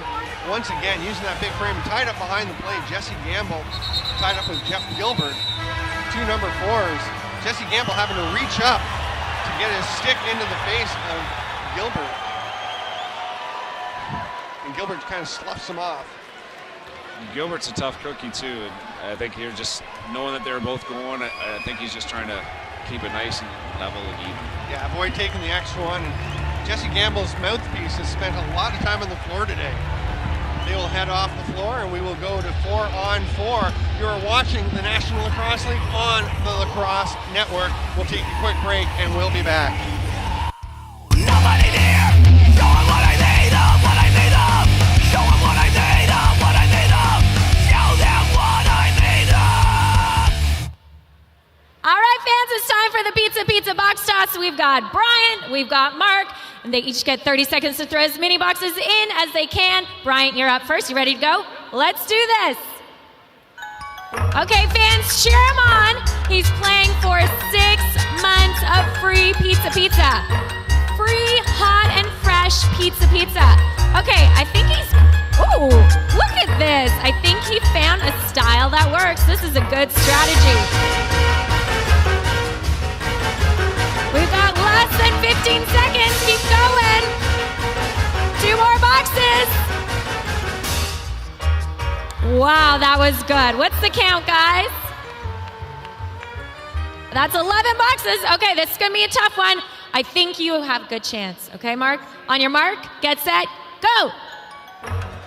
Welcome back to the Air Canada Centre. It is 9 to 4 for the Minnesota Swarm. NLL Radio offers the best online radio coverage of the National Lacrosse League. You can listen to NLL Radio on your smartphone. Just download the popular TuneIn Radio app. That's TUNEIN. Find NLL Radio under the More Sports section. Hear the latest episode of every show anytime on your phone. For more information, visit NLL.com/radio and check out Box the Beat, the show that I host. Great conversations this week with Callum Crawford of the Minnesota Swarm and Casey Powell of the Colorado Mammoth. You know what? Yeah, how do you beat two? With Rob Marshall. Marshall maintains great body position though. Still everyone battling for the ball behind the net. Finesse trying to get it. In comes the third Rock player. Fourth Rock player. It's 4-2 and the ball comes in to Nick Rose. He gets it to reset. No back in the crease because nobody ever had any kind of possession that wasn't directed intentionally to him. No, Rosie was doing his best to slip around there and grab that, and then ended up just coming out and kicking to him. So good battle in there behind the net, behind the Rock net. 9 to 5 with 2.5 minutes to go here. The Rock setting up, and there hasn't been, as we mentioned, we were talking about off Mike, there hasn't been a lot of flow to their offense. We're going to try and get it rolling. There's the shot on a nice little move by Billings. That ball bounces out. Reppensek comes up with a loose ball. He is knocked down. Trips over Billings, who's on the floor. It rolls. A big hit by Belisle on Doyle, who almost had a shot right on top of him. What fast hands by Doyle. He had that scoop. He had possession of it, but the hit jarred that loose. Unbelievable. And the thing, Doyle didn't look like he's in good shooting position, but Colin Doyle can score from anywhere with the ball in any position. You've seen him score between his legs this year, over the shoulder. He can do it all. And over his career, he's scored some of the most unorthodox goals you'll see. Callum Crawford backing off. They've got 8 seconds to shoot, and a lot of blue and red in front of them. Crawford somehow finds a shooting lane, and that rebound is picked up by Corbin Tao, and they get a reset. We haven't seen a whole lot of Tao, but he certainly kept things rolling there. The ball goes over to Benesh. Kyle Matisse, as there's a delayed penalty, so Carlson sprinting to the bench. They get a 6th runner out on the floor. It's Matt Gibson joining the play. Josh Gillum joining the play. Goes to Matisse. It's up to, they've got 10 seconds left on the shot clock. So Jackson goes down to Benesh. He's going to pass across the floor. Doesn't connect. It's going to be picked up by Tao. They're just going to run out of time. And Stefan Blanc eventually does pick it up. The slashing call coming, and Minnesota will go to the power play for what seems like the first time in ever. It does. It seems like it had been a sort of first quarter was a lot of Rock power plays, and seems to be evening out. And it's Chris White in the box. I know Whitey. I'm not sure that he was innocent on this one. No, he has been known to use his stick pretty liberally in the defensive zone. He is an intense player. I respect him a lot for his abilities and intensity down there. And I'm not sure you mind that one quite as much as some, because he is trying to establish some toughness, but that is just Ryan Benesh with a bunch of room, and he gets his hat-trick goal, and that's just a great shot. Yeah, that's leaving Ryan Benesh too much room. They need to show him a little bit more respect. Look how that offensive zone is just tilted towards the righties. And that left side they're basically playing off the inside post. And Stephen Hoare is nowhere near a shooting lane, and Benesh just takes his time and picks his, I think he went 5-hole. Yeah, and you know what? Even if they do step out on Benesh, Shane Jackson had nobody within 15 feet of him for the pass. So really not a good setup by the Rock. They drop down to 10-5, and we're into the final minute of the first half. Here they come up the floor. Damon Edwards going straight to the net. The foot save. Tyler Carlson dragging the toe to make that stop. Great hustle by Doyle to knock the ball free. He can't come up with it though. It's going to be picked up by Dan Ball. We're going to have Toronto ball on a loose ball violation with exactly 30 seconds to go. So Toronto will take a timeout, and they've got a full 30. Of course, they're going to spend the first 20 of it just waiting for the clock to run down. But how big is a goal here if they can get one? to get within 4. It's going to be huge, and the one thing I respect is that Colin Doyle, for the last 2 shifts, has been, we talked about forechecking, and he has been relentless on his ball pursuit, and it hasn't worked out, but he's put himself in positions where he can actually get at that ball, and he's paying the price. He's being hit hard, he's being pushed to the ground, his stick's being knocked away from him, but he's continually going after it, and he's showing that leadership that's going to, they're going to need that kind of effort to make up this 5-goal deficit. And 5 goals in lacrosse, we all know it's nothing insurmountable. However, you better get on your horse and start working on it. Yeah, I mean, we saw a 5-goal deficit in the half yesterday, overcome by the Washington Stealth to beat the Edmonton Rush, who were, I think, even though Washington was at home, I think Edmonton were the favorites in that game for most people, but Washington is showing some great resiliency. We also talked about the 2 5-minute majors too, right? Yeah. That helps. This doesn't, you don't get those opportunities here. It makes that mountain that much difficult to climb. So yeah, Toronto will have the ball, and it looks like Colin Doyle will take it to start the play. They've got Josh Sanderson and Steph LeBlanc out on the left side. It's like Blaine Manning, Casey Byrnes out on the offense, and Garrett Billings, who will now take the ball. They're going to wait for the clock to run down a little bit. Minnesota staying nice and tight, back in the house, not going out to push, and now we get down to 15 seconds. Tyler Haas will drift out a little bit. Now he comes back in as Doyle cuts to the slot, slides off. They're into the 10-second mark. The action's going to pick up now. Here comes Billings, and he's just going to go behind the back. The shot, and that one, I'm not sure if it was Carlson or if it was a defender, but that one was Jeff Gilbert, no question about it. What a save by Gilbert the second time he's blocked a shot. A little pushing, a little shoving. Don't think anything will come of this, but we'll just keep an eye on it. more posturing than anything else. Someone took a little swing at Sorensen at the end there, and he cocked his stick like he was going to slash back, and didn't. Showed some discipline, but showed that he was ready and willing to mix it up if that's the way this game's going to go, because right now they're in control. Minnesota 10, Toronto 5. I'm Stephen Stamp with Dan Ladouceur, and you are watching the National Lacrosse League on the Lacrosse Network. We'll take a break for halftime, and we'll be back with the third quarter. Everyone around you does too.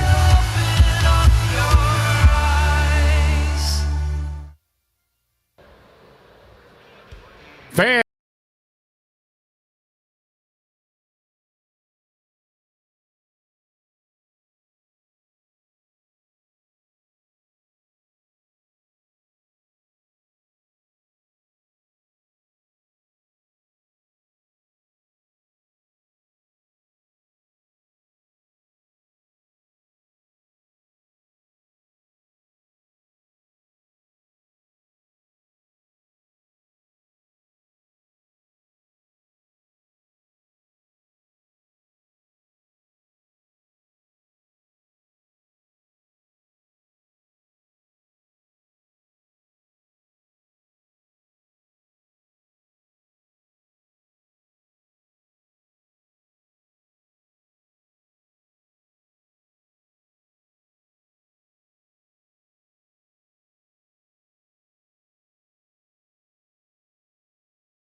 4 straight goals and 5 of 6 to take this 10-5 lead. Yeah, and the other part of it is that they're doing the job in the defensive zone. It's not like they're playing high risk, high reward. They just seem to have really settled into Coach Sullivan's game plan and are just executing. And Toronto doesn't seem to be there yet.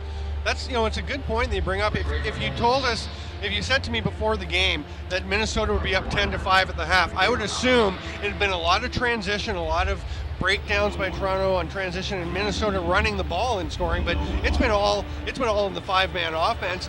A hat trick for Benesh, hat trick for Jackson, and a couple for Jay Card, and it's all been primarily out of the set. Yeah, we've seen some great, obviously, reverse transition defense, and they've done their game fill, they've done their game prep, and they're set that way. However, the transition into set 5-on-5s has just been textbook by Minnesota right now. And Toronto, again, outside of Scott Evans, as far as offensive punch, nobody's really stepped up to look overly dangerous. And I think in this half, someone needs to identify themselves. I talked before about Colin Doyle doing the little things out there, battling and doing the things that he needs to do to show the leadership on the floor, but someone else needs to step up and actually put the ball in the net. And hopefully we can see that in the second half. Yeah, we talked about Garrett Billings off mic not really being that big of a factor, not getting the kind of looks he's used to. He does have 3 assists, but you expect him to be a bit more dynamic of a force in the game, and you got to give a lot of credit to Minnesota's defense that has really come on in the second half of the season, even with Andrew Suter, their unquestioned leader, out of the lineup, and you can see it, everybody stepping up and playing well. Yeah. They have been doing a good job. We mentioned earlier about the time and space for shooters like Billings and Evans, taking that away. However, we're in the playoffs. This is one game to get this done, and you get one chance to do it. So Garrett Billings needs to find a way. Casey Behrens needs to find a way. All of these guys need to find a way to find some space, get that ball swinging east-west, because they know that's where they've had success against Carlson, and increase the amount of shots to get on them. And Carlson, with 37 shots by Toronto, he's made 35 saves. He is looking fantastic on anything that he's able to see without having to move too much. Yeah, you know what? We questioned whether he'd be okay after that shot to the head. It seemed to have settled him down. Some goalies are different, and maybe that's just what it takes, but he seems to have settled in, and he is getting some help from his posts. The Toronto shooters just can't seem to get by the iron. I mean, they're finding Carlson a little out of position. They can't beat the post. Blaine Manning crease dive and hits the crossbar. That's just bad luck. They're gonna have to start making their own luck. Yeah, and you know what? It's a 5-goal deficit, but if some of those posts go in, it's a much closer game. So you said earlier, no need to panic for Toronto. Just got to stick to the game plan, and we have seen them have some really good second halves, but they have to come out with a bit of a sense of urgency. Merrill and McIntosh facing it off. This one comes way out. Dan Ball just misses it, and I think the Minnesota fans in the crowd wanted a bit of a hold there on Stephen Hoare. Yeah, I'm surprised that one didn't get called. He came out with that one quick, and maybe caught the ref sleeping a little bit, but that was a good hard one, and who knows if that was the message in the locker room to maybe pick up some of the physical intensity as well. Callum Crawford, who has 3 assists in the game, tries to hit the cutter Jordan McIntosh. Nice little spin move by Gamble, and he gets on his horse. Josh Gillum is also fast, and you can see how fast, because we know how Jesse Gamble can move. Oh, and a little twister. Gamble just missing on the far side. They're going to say, it goes up out of the stadium, out of the playing surface. So Kyle Matisse will bring the ball up the floor. Minnesota up 10-5. I'm Stephen Stamp with Dan Lattersher on the Lacrosse Network. They go over to Crawford. They've got 15 seconds left on the shot clock as he spins out with Chris White all over him. The late man is Matt Gibson. He'll pass it off to Jackson. Jackson with the swim move. He has a hat trick so far. He goes to the net. Oh, what a bunch of moves, but he was in the crease. Joe Sullivan is reaching just in case, but I don't think we're going to have a challenge here at this point, not with a 10-5 lead this early in the quarter. No, another great take by Trevor Jackson, right? He has that open lane down low, and there wasn't really foot position on him, and he took advantage of it and paid the price when he went to the middle. Shane Jackson. Sorry, Shane Jackson. That's okay, no problem, man. Sorry, Jacko. And here we go. Scott Evans with the shot. That one's wide. Misses the net. The ball's going to go over and back, but Minnesota all over it. And now we are actually great hustle by Stephen Hoare. It's still going to be Minnesota ball, but that negates the transition opportunity. Minnesota setting it up. Jay Card with that beautiful dunk goal in the first half. Gives it off to McIntosh. He's going to go over to Crawford, who finds Benesh. Benesh back to McIntosh, back to Crawford. Moving the ball around effectively. but Toronto keeping position so far, and that one bounces off the leg of Cam Woods. You can see him hopping, so there'll be no over and back, and Minnesota gets a fresh 30. Oh, no, they don't. Of course, it's no shot, so it's not over and back, but no 30, and it will be a shot clock violation. Toronto ball. Sorry about that. It's a great save by Cam Woods. Yeah. He paid the price, just like Jeff Gilbert did twice in the first half. Garrett Billings is going to try and make something happen here.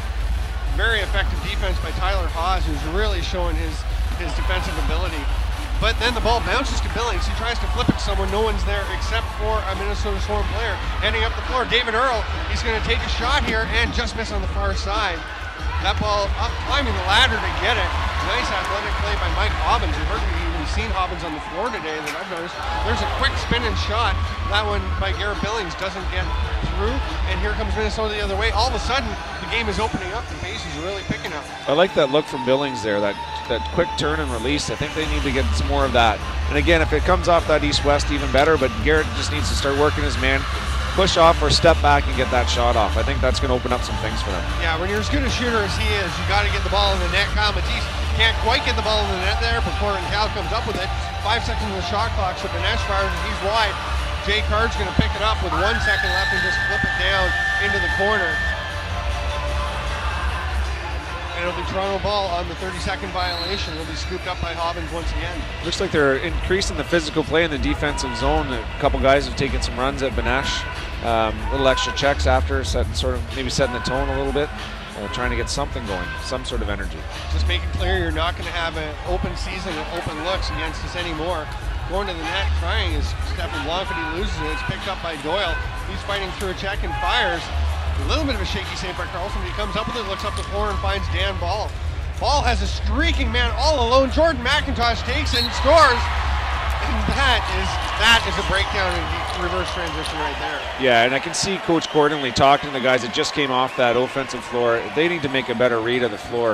You can't have 4 players running that bench. Someone needs to take that center lane just to take away the space, just to show a body in that lane, and maybe McIntosh doesn't push as hard as he did, but nobody in that lane. McIntosh is going to go for it. He's going to drive. You can see on the replay how much space he had. I mean, there was nobody within 6 feet of him. And that's just too much space to give Jordan McIntosh, a great finisher, having an excellent season. And Minnesota's got the ball back. Mitch Belisle directing traffic. Takes another shot there from Rob Marshall. Toronto definitely playing a physical game. It's down into the corner. McIntosh is going to take his time, set things up. Gets a pick from Crawford. He's going to try and flip it to Crawford. Crawford's got room. He passes to Gillum. Oh, what a save by Nick Rose.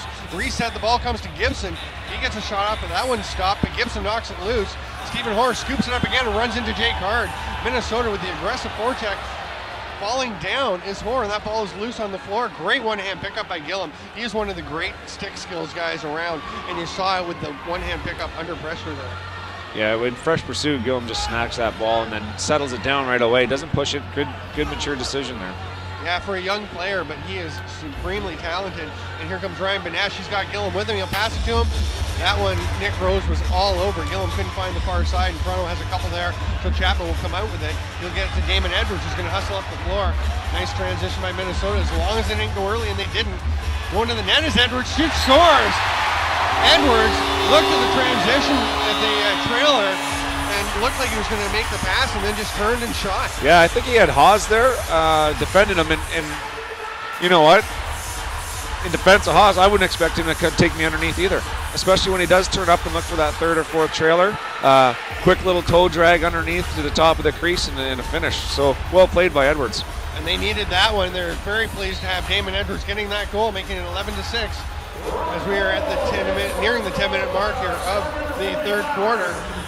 Minnesota once again comes up with a loose ball. Greg Downing with a nice little move to avoid the check from LeBlanc.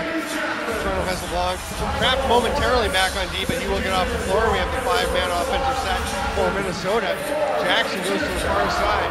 Jay Card looking for someone to pass to. He throws it past Corbin Tao, and it'll be picked up by Hoare, who makes a nice little flip pass to evade pressure.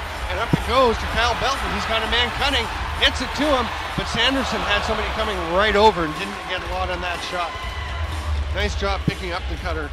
Yeah, Minnesota. And it was a great job by Shooter just to get in that lane. He didn't get much on that shot, but he's pretty tricky inside that sort of crease area as well, and he can find spots. at full speed like that, it's a tough shot. Yeah, he's more of a setup guy. Get the ball released quickly from a standing position. There's Shane Jackson, the arm save by Rose, going up the ladders. Damon Edwards throws it up the floor to Hobbins. Hobbins has the cutter in Doyle, but a nice job by Shane Jackson to hustle back on D. Excellent work there by Jackson. Gilbert forces Hobbins to give it up, and Garrett Billings has the ball with 15 seconds on the shot clock. Started looking for the shot, instead he goes down to Doyle. He passed it just as the shooting lane may have been opening up for him there. Yeah, it looked like Garrett had either choice there and opted to go down to Doyle. Behind the back pass, it comes up. The shot clock will expire, so Doyle's going to have to put the ball down. Picked up by Gilbert, and we will have the officials break. We're going to take a quick timeout. You're watching the National Lacrosse League on the Lacrosse Network. Stick with us. The Toronto Rock would like to send a special shout out to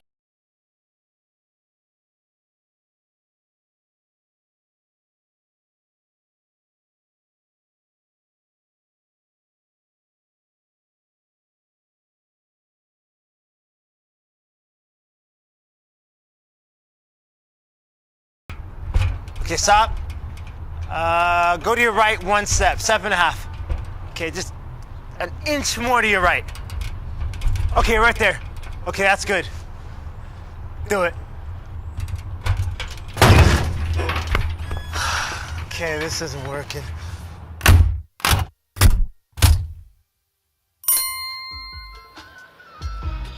Hey fans, we are hosting 4-day-long summer camp lacrosse camps at the Toronto Rock Athletic Center this July.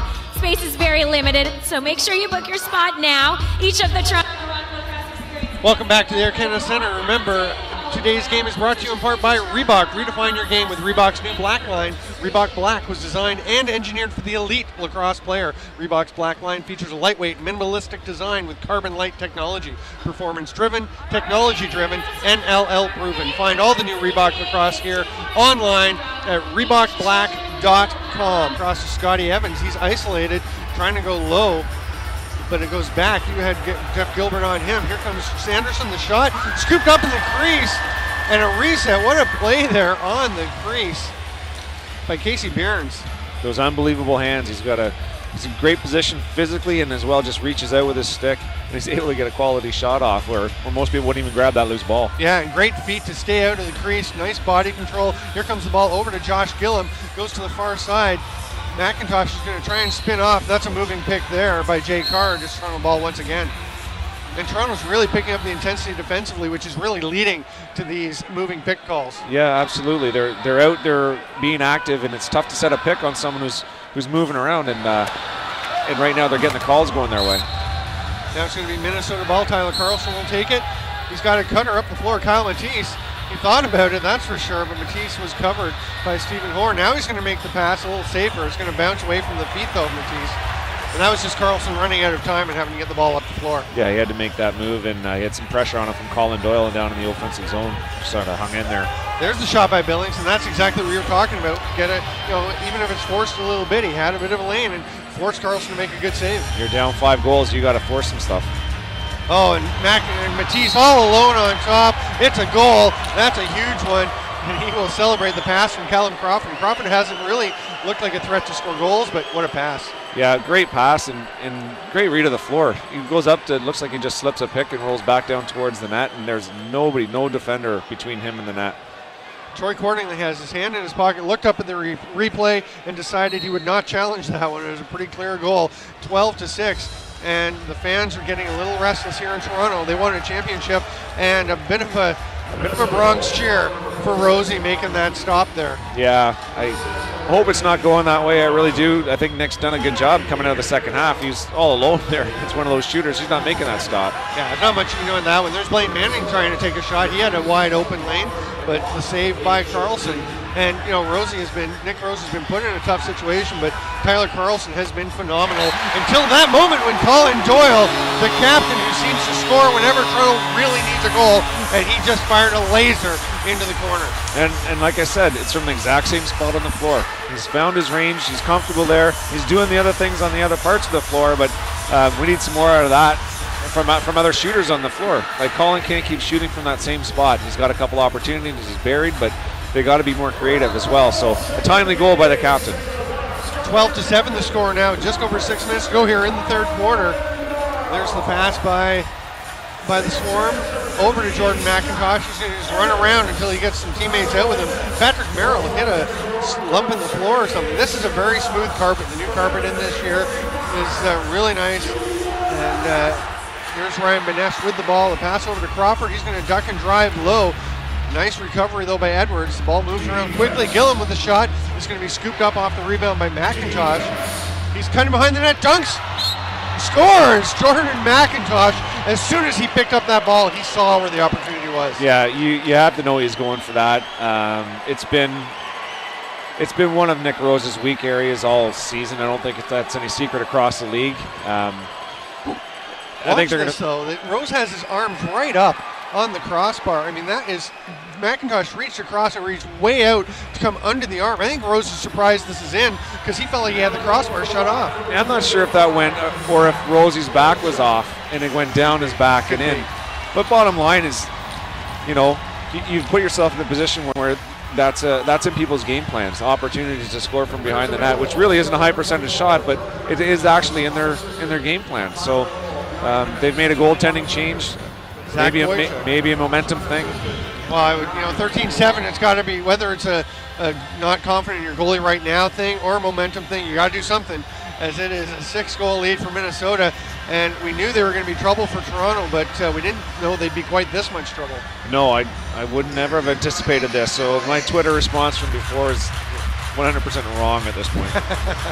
Excellent point. Garrett Billings with the ball. He gets a bit of a screen from Manning. Slides by, passes over to the far side.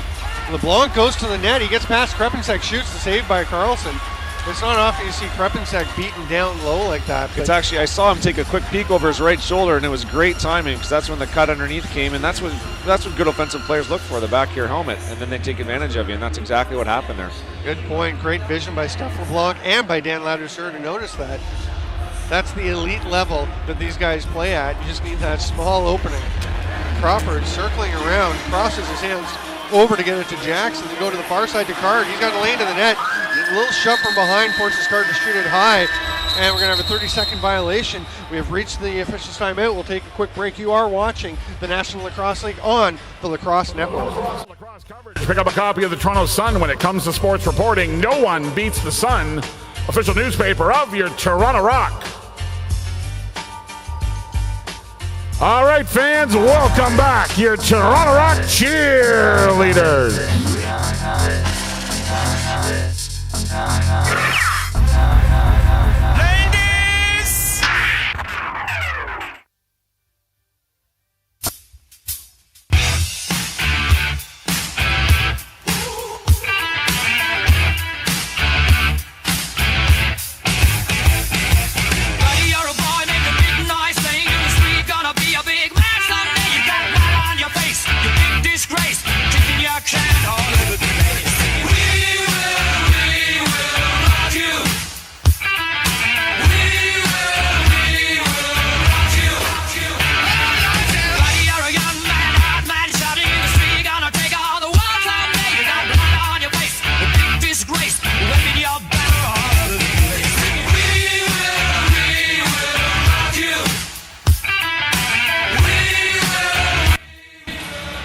All right, welcome back to the Air Canada Centre, where it is 13-7 for Minnesota Swarm. Watch the NLL live on CBS Sports Network with live national broadcasts each week for the remainder of the playoffs, including the championship game. The East and West Division Finals will both air live on CBS Sports next weekend. Game dates and times announced soon. To find the channel on your cable or satellite system, visit cbssportsnetwork.com. The Rock cheerleaders head off the floor. Blaine Manning comes out to get the ball, and within 20 minutes of an early end to the season for this Toronto Rock, what do? Well, I mean, they've changed the goaltender. They've picked up the intensity in their defensive zone. They're starting to take a little more chances in the neutral zone as far as laying out bodies and trying to get some loose balls in transition. Really, we need something to happen in the offensive zone. We need someone to put some bodies on their shoulder and take this thing in and get some spark going, specifically down in these 5-on-5 sets. Toronto setting up with Colin Doyle, the captain, with the ball. He scored their last goal. He's going to spin and try to get a shot off. Spins again, gets a shot off, but not on net. 12 seconds on the shot clock as Manning gets the rebound. There's a save by Carlson, who's been excellent for them. And it's a little scary if you're Toronto to have to start taking chances. Oh, down in the corner, we have a man on the ground. Looking like that is Andrew Watt on the floor. And he looks like he's holding himself in a very delicate area. Yeah. But I was just saying, Toronto, if you have to take chances, if you have to really push and take some risks to try and create something against a team like Minnesota with so much youth, so much speed, they can really take advantage of it. And I think that's that last goal there. I think it was by McIntosh. I think that was some of it. That's just some broken play. Most of the defenders were high up in the zone, maybe trying to create a turnover. However, 2 skip passes, and McIntosh is on the doorstep. Yeah, and one thing, you talk about how young this Minnesota team is, but they have matured quickly. They say no man there is, he's back up on his foot anyway. May have been a knee or a thigh thing. It almost looked like he grabbed his thigh for a moment, like maybe he got a Charlie horse. Could be, but being helped off in this position isn't a great thing for the Minnesota Swarm. But you look at the 4 first-round draft picks, or big topic of conversation before and during the season. Brock Sorensen has been outstanding today. Kyle Matisse has been very good for them. Shane Jackson's been great, having probably as good a game as he's had in such a pressure situation. And Alex Krepinsak playing very well. Those are rookies who are playing like veterans. Credit to the Swarm coaching staff, Joe Sullivan and group. To the coaching staff and to the players around them who've taken them in, treated them like family, and got them up to speed. Banesh with the ball, flips it back to Gillum. He scoops it up again, showing some skill. Matisse, that is, gets it over to Crawford, who throws it away past Matisse. That'll be a turnover, and Toronto gets the ball. Matisse is going to play some D. 3-on-2 for Toronto. The shot, the stop by Carlson, who lost it. You don't often see a guy have such a good game and look so shaky on so many shots. It's true, and we've said before, it's the post or it's his teammates coming in and grabbing that ball out of the blue carpet before it crosses the line. And you know what? At the end of this, they're not going to care how. No, he's only given up 7 goals. And the one thing is, he's been looking around for it, but he has identified the ball, found it very quickly whenever he hasn't been sure where it was. Ryan Banesh with the pass behind the net. McIntosh trying to hit the cutter, but there's nobody there. It's going to be scooped up by Card. We'll just rip it on net with the shot clock expiring. Here comes Mike Hoppins up the other way. Chris White takes the ball, steps over center. Toronto's just going to slow this one down. White, it looked like Whitey might stay out for an offensive shift. He worked earlier in the game, but he is going to head to the bench. Now taking the ball is Casey Behrens. He'll pass it over to Colin Doyle. Doyle works off the pick, and that was a very aggressive, dare I say, active pick by Steph LeBlanc. Yeah, and I think that's what those are some of the chances that they got to take. Yeah. If you get called for a moving pick, you lose the ball. So be it. You're down by 6 goals, and Minnesota looking full value for this 6-goal lead, and Toronto just not looking like they are this veteran club that we expected a bit more composure, I think, out of them. Yeah, they're not panicking by any stretch, but they've picked up their intensity, but there's still another level that they're going to have to reach to pull this one off. Stephen Hoare sacrifices his body for that one, and now he gets the ball, heads up. They've got a 3-on-2, 3-on-3 now. He's looking for the trailer, and there it is. Nice hustle back by Dan Ball off the bench to limit Steph LeBlanc's chance. It will come back out to Hoare. They've got 15 seconds now on the shot clock, and they'll set it up, getting the ball to Billings. They're not going to have a whole lot of time to work by the time they get the offensive guys out on the floor. Here's the cutter, Scott Evans. They get it to him. He's just going to let it rip from outside, and Tyler Carlson makes an awkward save, but makes a save. It's the exact same save he made on Scott Evans earlier when he had that time and space, and I'm wondering if Scott's putting that ball where he wants it, because the 5-hole for the most part isn't there on Carlson.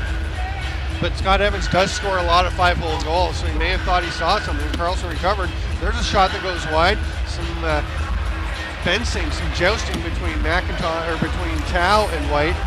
Chapman kind of knocked Tao down from behind. No call from any of that, and Toronto will take it. The refs really letting him play here in the third quarter. Hobbins coming slowly up the floor. Now he gets across center. He's got Belisle on him, so he gives it off to Garrett Billings. 18 on the shot clock as Billings rolls it over to Doyle. Fans starting to get into this one. Oh, and there's a goal by Colin Doyle.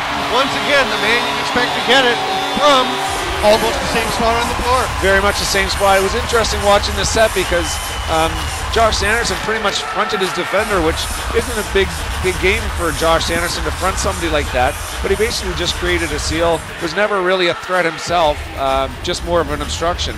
And Colin used that to his advantage, driving low and then popping up towards that seal. And he let that shot go basically from that mid-alley. So he's drive down, stops, pulls up, and shoots far side low. Very difficult save for any goalie.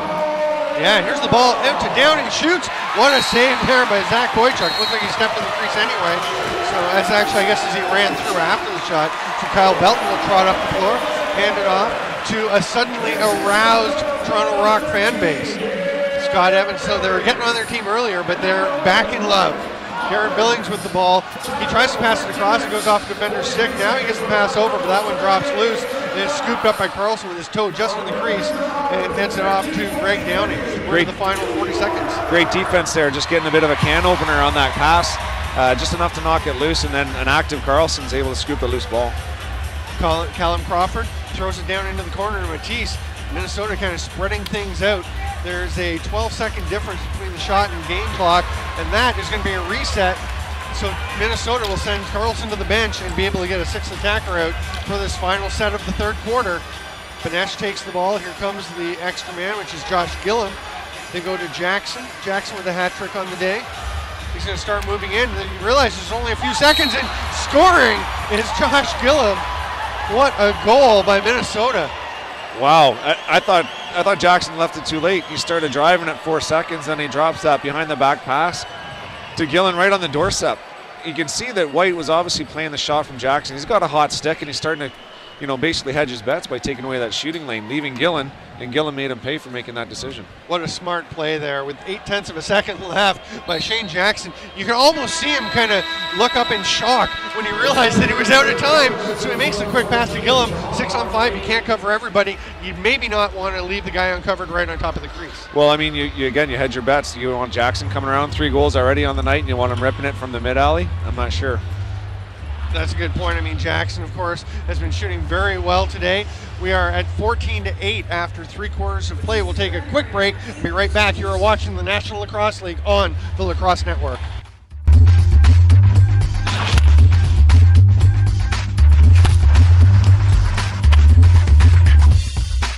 Jose Bautista, powered by Booster Juice. Hey fans, it's time for our favorite game, the Backley Build-Off. We've got Steve and we've got Graham. Graham wants to say something real quick before we get started. Happy anniversary to my wife. Earning points. All right, guys, let's get this game started. They're playing for a 32-inch flat screen TV. On your marks, get set, go. So each contestant is spinning around the dizzy stick 5 times. Then they're going to put together the Backley Construction logo with these puzzles.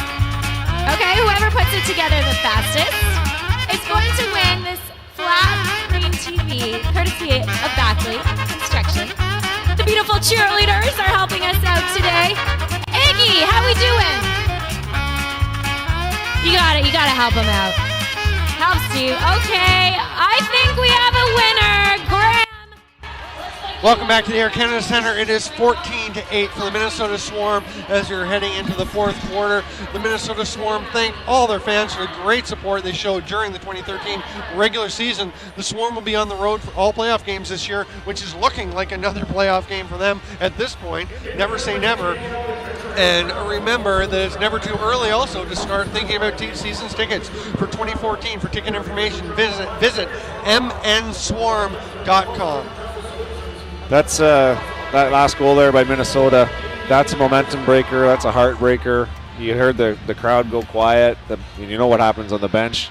You know, the shoulders kind of sink a little bit when you just feel like you're getting some momentum and then they drop one in at the end of a quarter like that. That's a tough one. Especially because it looked like Minnesota had almost lost track of the game clock. The ball picked up by Greg Downing. He holds on to it, but the ball's knocked away. His stick is knocked away by Belton. Great work by Downing. David Earl still fighting for it. The ball's still loose, though. In comes Dan Ball to get it as Belton, and Hobbins still fighting. It's still loose. It's picked up by Belton. And a huge swing and another swing by Downing. And then the check on the man on the floor. And eventually Minnesota's David Earl comes up with it. He's got McIntosh, gets it to him. So much battle. They work so hard for the ball, and then Minnesota gets it, and just like that, man wide open, and McIntosh buries it. And again, I think that it's a matter of high risk, high reward for Toronto. They have so many defensive bodies in the upper part of the defensive zone that how is McIntosh to have one defender down there? Why aren't you putting two down there and let three battle on that ball? And I understand you need the ball, you need the possession, you need the goals. Well, it's like they had three battling for the ball and one right halfway in between in case it came out, which left a lot of space. They come up with the ball again. One of the easier face-off wins of the day, actually, as they most of them scrambled, and Minnesota will set up and take their time. Shane Jackson with the lob pass over to Callum Crawford. Minnesota setting up, again, taking their time. That is the hat trick for Jordan McIntosh, so that's 4 players with hat tricks for them. Here comes Kyle Matisse, shoots and scores! Kyle Matisse, and it is 16-8, and we're getting a bit of a runaway here for the Swarm. Yeah, in comes Nick Rose now. Boychuk has, sort of done what he could in there. It's not a whole lot of support. Again, Matisse alone on the doorstep with, Sandy Chapman being your slide guy. There's not a whole lot there. There's nothing that's going to make him turn that out. I'll wait and take a hit from Sandy Chapman if I'm the size of Matisse. Yeah, absolutely. And I was a few seconds premature on saying they've got 4 hat tricks because Matisse is now the 4th guy with the hat trick. Oh, and a big hit on Patrick Merrill. His helmet and stick are down on the floor. He slowly picks them up. And now it looks like we're going to have a fight. Mitch Belisle having his helmet ripped off by Scott Evans. Evans not afraid to go, and he starts throwing punches. Belisle just trying to cover up. He wants no part of Evans. And Sean Grenier will get in between them. We got Bell and Gamble going as well. Looks like towards the mid-floor here. Yeah, there we have the camera now on Gamble and Ball, and Gamble rips the helmet off. No, he doesn't get the helmet off. He's trying to jersey him. They don't really get to the point of throwing punches. Now we'll see if that one's called a fight or if it's just a roughing penalty for Gamble. I think that's actually David Earl that was tied up with Gamble. Was Earl? Yeah. Okay. I saw someone else, Patrick Merrill have a conversation with Earl as well, and Gamble wasted no time going after him out there. But Scotty Evans, again, no stranger to danger out there, trying to, big hit at the wood floor against Patrick Merrill. Went out to answer for his teammate. Yeah, Evans standing up for his teammate, as you said, and we're just a minute into the 4th quarter here. There you see Gamble and Evans sitting in there. You can see Evans indicating your shoulder. And there is Mitch Belisle smoothing back the locks. Yeah, Scott Evans still pleading his case. I don't think it's going to work. We'll see what the calls wind up being. All 3 of the officials gathered to discuss it. Grant Spees, Sean Grenier, and Mark Gargonio. 16-8, and maybe that's what they need. You mentioned Nick Rose coming back in to replace Zach Boychuk. At this point, if you're Toronto, I guess this is the best. Got 2 for check from behind. I'm looking across. I don't see 2 for instigating. The therapist Dave Murray or Patrick Merrill. I wonder if that hit was a little more involved. 2 for instigating. Didn't see it. 5 so for fighting. And the game misconduct. Scott Evans is gone. We're just hearing Mark Gargonio announcing. So 2 and 5. It's 2 for check from behind, 2 for instigating, 5 for fighting. Number 4 has got 2 for roughing. And a game misconduct. And he's got 2 for a face mask. Gamble with 2 and 2. And this one here, he's got 2 for rough. 2 for roughing for Belisle. That's going to be a huge advantage for Minnesota. Yeah, I mean, again, high risk, high reward. They go out and try to do the right thing. Toronto does, and they're going to end up with, Scotty Evans leaving the floor. Their hottest stick last year to Colin Doyle's actually really come on in the second half with the first half hot stick of Scott Evans. And now you're down probably one of your best transition players in Jesse Gamble for 4 minutes. 2-minute power play coming Minnesota's way. So if this were to hold up last week for the East Division final, and I'll tell you, when Minnesota was sitting at 3-7, who would have thought that you'd see the Swarm in the East Division final? Yeah, I mean, with such a young team, I don't know of anybody that would have made that call. I don't know anybody that did. Still discussing it. Colin Doyle is over there. Callum Crawford, or Jeff Gilbert, sorry, is standing there from Minnesota having a discussion. Colin Doyle is not going to like what he hears, but We heard it from the penalty box, Mike. 2-2-5 in a game for Scotty Evans, who has gone to the dressing room, and that is a long, slow walk for Colin Doyle over to his bench. Yeah, and Coach Cordingley and Terry Sanderson aren't going to be happy with what they hear over there, knowing what they have to do here in the fourth quarter. 14 minutes left, down 8 goals, down a man to start this next set. Well, and they're going to be down a man. They're going to be 2 men short because the 2 minutes for Belisle and the first 2 for Gamble will offset.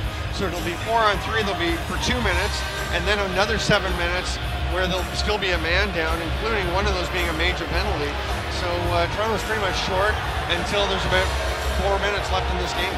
Yeah, and I mean they might be physically down a man and Patrick Merrill too. Again, I'm looking over at the bench. I don't see him.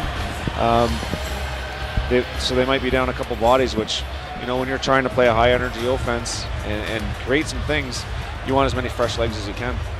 And I'll tell you, you can talk about how Toronto's played, that they're not having their best game since the first quarter. They really haven't looked great, but a ton of credit to the Minnesota Swarm. Shots on goal, 51-41 for Toronto.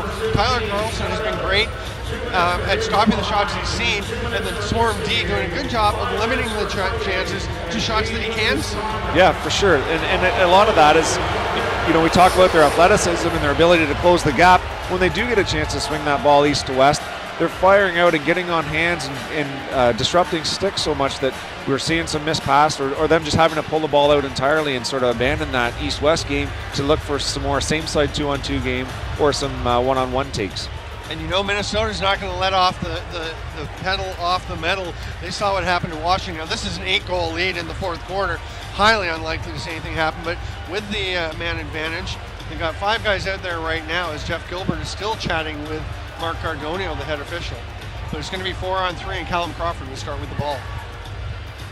Crawford takes it, trots in. Now, Minnesota, you got to expect they are going to be patient with the ball, not rush things. So we'll try and use a good chunk of the 30 seconds. But when a shot's there, they'll take it, like that one right there. The 4th goal of the game for Shane Jackson. And the only good thing for Toronto is they get a body back on the floor. You get a body back on the floor. That's just a classic triangle rotation there from the top. With you have to respect every one of those guys at the top, Matisse, Crawford, and then it's just going to pop down to Jackson. Like, how do you defend that 4 on 3? Like, they say in lacrosse, a 4 on 3 is a slam dunk. Yeah, and if the passes are made accurately and quickly, there's very little you can do, and those were perfect passes. Yep. Finished with a perfect shot by Shane Jackson. 17-8. Who'd have thunk that as the ball is going to be turned over on the possession call, and there's some frustration by Damon Edwards. Who'd have thunk Minnesota would be pushing the 20-goal mark? Yeah, like we had talked earlier about that first question, that first tweet about a high-scoring game, and we both agreed over 10, but to double that, I just would never have called that. Unbelievable. A little shove from behind. Not actually as egregious as it looked at first, but Earl is going to get 2 minutes. Maybe a little even up call. Yeah. A little score clock roughing there. So that makes it 4-4. The Rock with the ball. Blaine Manning tries to hit the cutter. Doesn't connect, and Brock Sorensen comes up with it. He's going to lumber up the floor, pull up at center, and pass it off. A little low, but picked up by Jackson. What a game Shane Jackson is having, taking advantage of pretty much every opportunity he's had. Yeah, fantastic game. And Sorensen as well. Like that little feed into the middle, his stick's active. He's finding those lanes, those passing lanes, and good decisions with the ball. He's had a great game out the back door. He's exactly what they thought he'd be when they drafted him 2nd overall. Here's Crawford making the pass across. That one's knocked away, but still gets to Benesh. That's the kind of game it's been for both teams, just bouncing to Benesh. Luckily for this Rock, make the save by Rose. Yeah, it was Manning almost with the same pick, and it just went off his stick, ended up in the Swarm player's stick to get a shot. It's just, they're not getting any bounces. LeBlanc will spin off the check. The shot from outside, a bouncer from well outside by Billings. That one's stopped by Carlson. And now Toronto's looking a little bit defeated. You're finally seeing the body language that you might have expected a bit earlier. This team looking like they know they're in a tough spot. Jake Hard takes the ball. He's going to take his time. Good decision to pull it out. 15 on the shot clock. He's just holding on to it. Nothing really opening up. Now they get a bit of a 2-man game going. There's Matt Gibson going to the net. Spins back out. 5 on the shot clock. So a forced shot, and that one wound up getting on net. The hand saved by Rose, and Toronto coming back up the other way. They've got a man behind the defense. Nice job by Gilbert to pick him up. Josh Sanderson makes the pass back to Chapman, who scores. Excellent execution by the Toronto Rock. Good job by Minnesota to limit what they could, but Sandy Chapman makes them pay at 17-9. You know, we talked about Sandy Chapman when he was in the penalty box earlier and his value in the transition game, and you know, there's a guy who's going to transition the ball and stick with it, has the confidence to shoot the ball. You get the ball back from Josh Sanderson in the middle. That's a vote of confidence right there, and he takes it on his wrong side with a little reach around for around Carlson. Again, short side.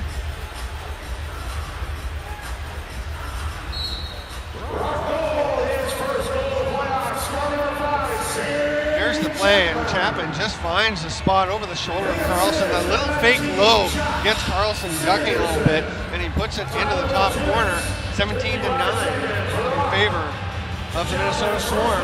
They have the ball with 15 seconds on the shot clock. There's an attempted shot, bounces off of Stephen Horn. He's in some obvious pain, doubled over. We're still 4-on-4. Now Minnesota gets their man out. David Earl will join them. Good, they go on the power play. In the crease, it'll be Toronto ball. Rose will give their business a little bit to McIntosh in the crease, and that's more frustration with the situation than with McIntosh, I think. Here comes driving to the net and losing the ball is Garrett Billings. Can't be picked up by Josh Sanderson, and the wheel's kind of falling off here for the Toronto Rock, but there's too many men on the floor. Here come Belisle and Gamble out of the box.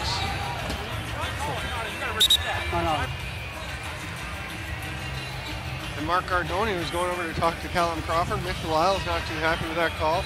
And Gardoni was going over to talk to the benches.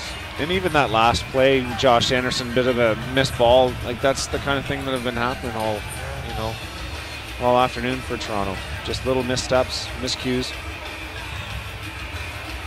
Crawford talking to Gardoni. I'm wondering if this call is going to stand or if it's going to be reversed. Gardoni now going to talk to Grant Spies. The penalty box door is still open for the Swarm. Of course, Kyle Belton is in serving Scott Evans this time, so we're not going to see a whole lot of Kyle Belton for the rest of this game. And it's Minnesota ball. The penalty box door closes. And good job by the refs to get together, sort that out, and make the right call in the long run. Yeah, I mean, they put 3 of them on the floor for that reason. With 3 of them, we shouldn't be seeing any missed calls at this time of year, this caliber lacrosse. Callum Crawford moves it down to Matisse and comes back up to Crawford with Minnesota on the power play. McIntosh is up top. He's going to roll over and switch a bit. Up top now is Benesh. Comes back to Crawford. A lot of outside movement by the Swarm. Nothing inside yet. They've got 12 seconds on the shot clock. Crawford is going to fake it. And isn't that the Minnesota goal song that's playing now? I don't know that. I think it might be. That's a little weird here in Toronto. That is a little weird for the home team to be spinning that track. Maybe I'm mistaken. I thought that was it, though. If you're a Minnesota fan, enjoy, as you've been enjoying this game all along, I'm sure. And thanks for being with us here on the Lacrosse Network. Again, I'm Stephen Stamp with Dan Ladouceur. Running into the mix with a big hit there is Billy Greer. But Minnesota comes up with the ball. Brock Sorensen's little lob pass. And Greg Downing will run it up the floor, past the restraining line. Now just step back outside. They've got 20 on the shot clock, and they're in no rush to move to the net with just over 10 minutes to go here in the fourth quarter. Colin Doyle out there on the man down. Not a spot he's normally on. They're going to make the pass, and off the crossbar is Shane Jackson. That ball scooped up by Stephen Hoare, takes the big hit from Benesh, who makes the pass forward, and it could work out for them. Doyle comes in, had to take the shot because Callum Crawford was hustling back. I remember seeing in the preseason Crawford making a play like that where he raced down the length of the floor to play defense, and that is the kind of thing that really inspires your teammates when a veteran star does that kind of thing. Yeah, absolutely. And Colin Doyle, the same thing. Playing that quick set on man down to create himself a transition opportunity, leaving it all out there. And Crawford making a point, I think, maybe, that even if they're up 17-9, let's keep playing, let's get ready for next game. There's a shot that doesn't get through by Jackson. He's going to mix it up, and they're both going immediately. That's Chris White and Shane Jackson. And Jackson, kudos for showing some grit. You may want to get out of that confrontation. Yeah, not a good call for Jackson. I think he played it right there, standing in there with Whitey, and obviously I think Whitey knows as well. So again, good guy, a lot of respect. We'll take a quick media timeout. You are watching the National Lacrosse League on the Lacrosse Network. Fans, It's time to show a little love, get a little cozy. It's our Kiss Cam, and we're looking for some big smooches out there. So show us what you got.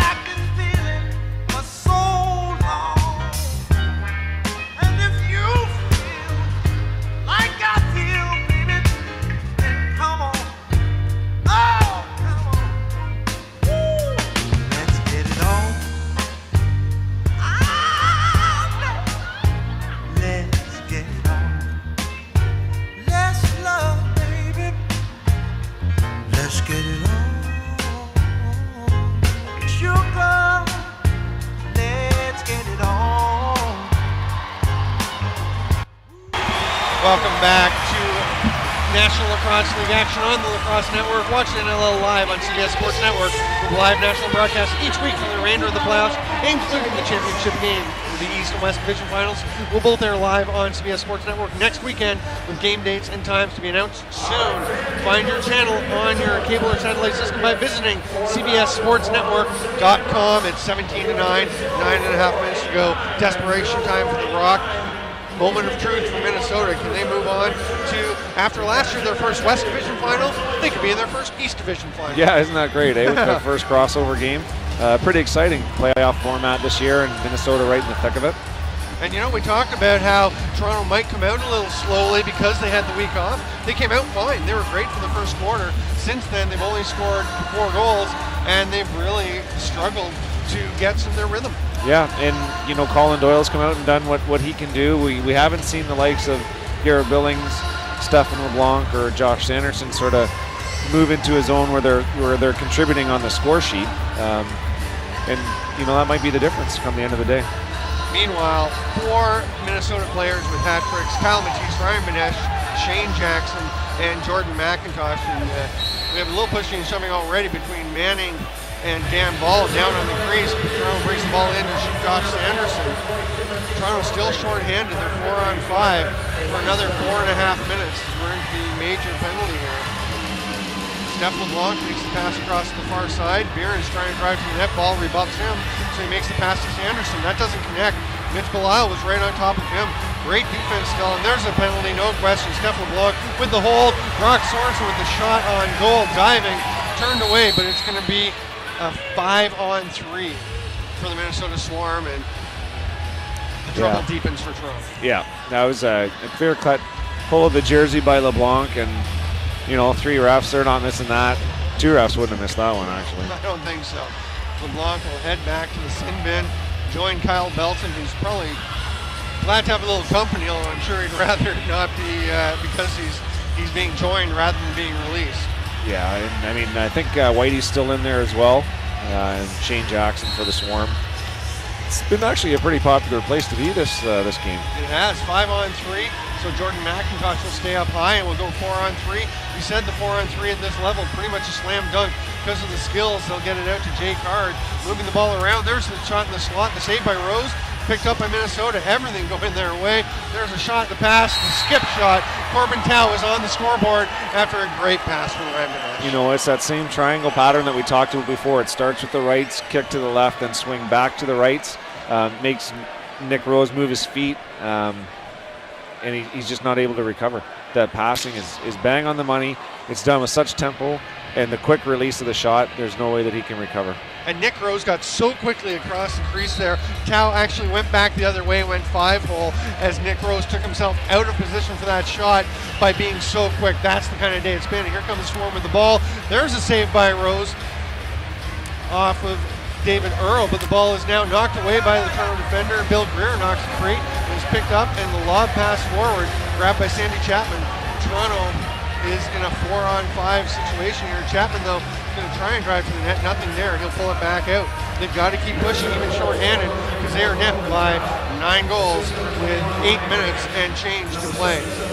Carlson comes up with the ball, hands it off to Gilbert. He'll just trot up the floor. Now, if you're Minnesota, the key is taking as much time as possible without losing your aggressiveness, but they don't need to score anymore. They just need to be smart. Yeah, they need to just it's about clock management now.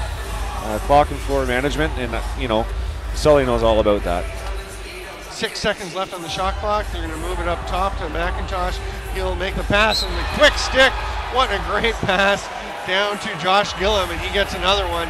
And Gillum has been the recipient of a couple of beauty passes for his goals. Yeah, and you talk about how great his hands are, but he's corralling passes that are pretty much right on the money, right in the stick. And look how quick that release is. Like, great vision for McIntosh at the top. Ryan Manesh starting that whole thing off with the pass up top to McIntosh, and Jordan McIntosh, 6th Transition Player of the Week awards, the last 4. Obviously a good candidate for Transition Player of the Year if you consider him a transition guy. And I'll tell you, whatever you think, he's doing it all over the floor for Minnesota, winning another faceoff to get that possession. It's 19-9, 7.5 minutes to go here in the 4th quarter. I'm Stephen Stamp with Dan Ladouceur on the Lacrosse Network as Minnesota is having their way with the Toronto Rock. We did not expect to be saying that. And I haven't seen Patrick Merrill return after that hit on the center, open floor hit at center. Yeah, and as you said, that's just one more difficulty with the guys in the box, and they can't afford to be missing any bodies. There's a lot of empty space on that Toronto bench. Yeah, that's it's disheartening, when you go off and your number's being called again, and you just put it all out there for 30 seconds, and you got to go again. Switching hands to make the pass, doesn't quite connect to LeBlanc. It's picked up. LeBlanc really working hard on Krepinczak, who holds his ground well, gets it over to Jordan McIntosh. Those two were teammates with the Ajax Rock, and McIntosh was an adamant and urgent supporter of selecting Alex Krepinczak in the draft and got his wish, and you can see why he's happy to have him here. The ball up top now comes around to Card. They go behind the net. 7 seconds to shoot. Trying to make a pass through. I think it bounced off of Woods. Only 3 on the shot clock, so Card will let it rip. That one hit the defender out front. Cam Woods again. Ball's bouncing all over the place off of Cam Woods. Yeah. Oh, and he'll make the pass up. What a great pass. What a save though by Carlson. The long breakout pass to Manning, and Carlson with the stop. He's faced 55 shots, stopped 46 of them. We're going to have a back-in call. It'll be Toronto ball with 6:08 to play. They're down by 10. Great stretch pass, and then, Blaine Manning, that's twice now he's been on the doorstep. One was a dive, and that one right off the bench. And Carlson was right there with the big save. Behrens gets the rebound off the backboard after Manning. Doyle missed his shot. He's looking for someone now. Jeff Gilbert goes to the floor. The save by Carlson. Rebound scores. Steph LeBlanc plots the rebound. David Earl looking skyward because he realizes he didn't box his man out and allowed LeBlanc to get that one. And he's a big body with good hands too. Yeah, and that's Stephen LeBlanc on the wrong side of the floor, just sort of sliding through the zone, picking up a bit of a garbage goal.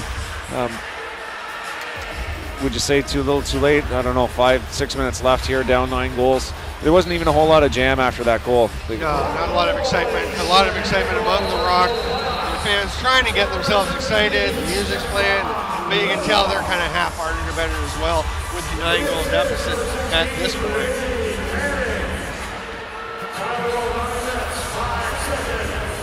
And Toronto's back in penalty trouble. Damon Edwards took a run at the draw man there in the last play.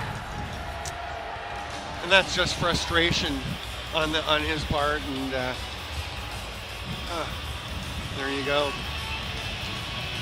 We're down to 5-on-3 again, and Minnesota's converted on their last 2 opportunities, 5-on-3. So.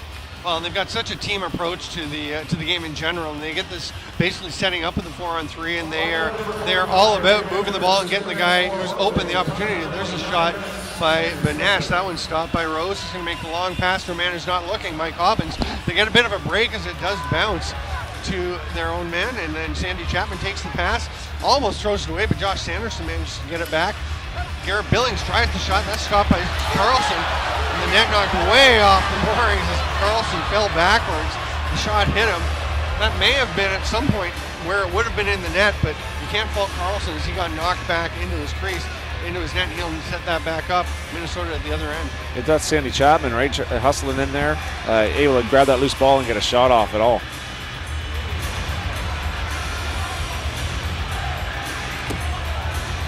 Ball comes out from the backboard. Ryan Benesh tracking it down. He comes up with it with 2 seconds on the shot clock.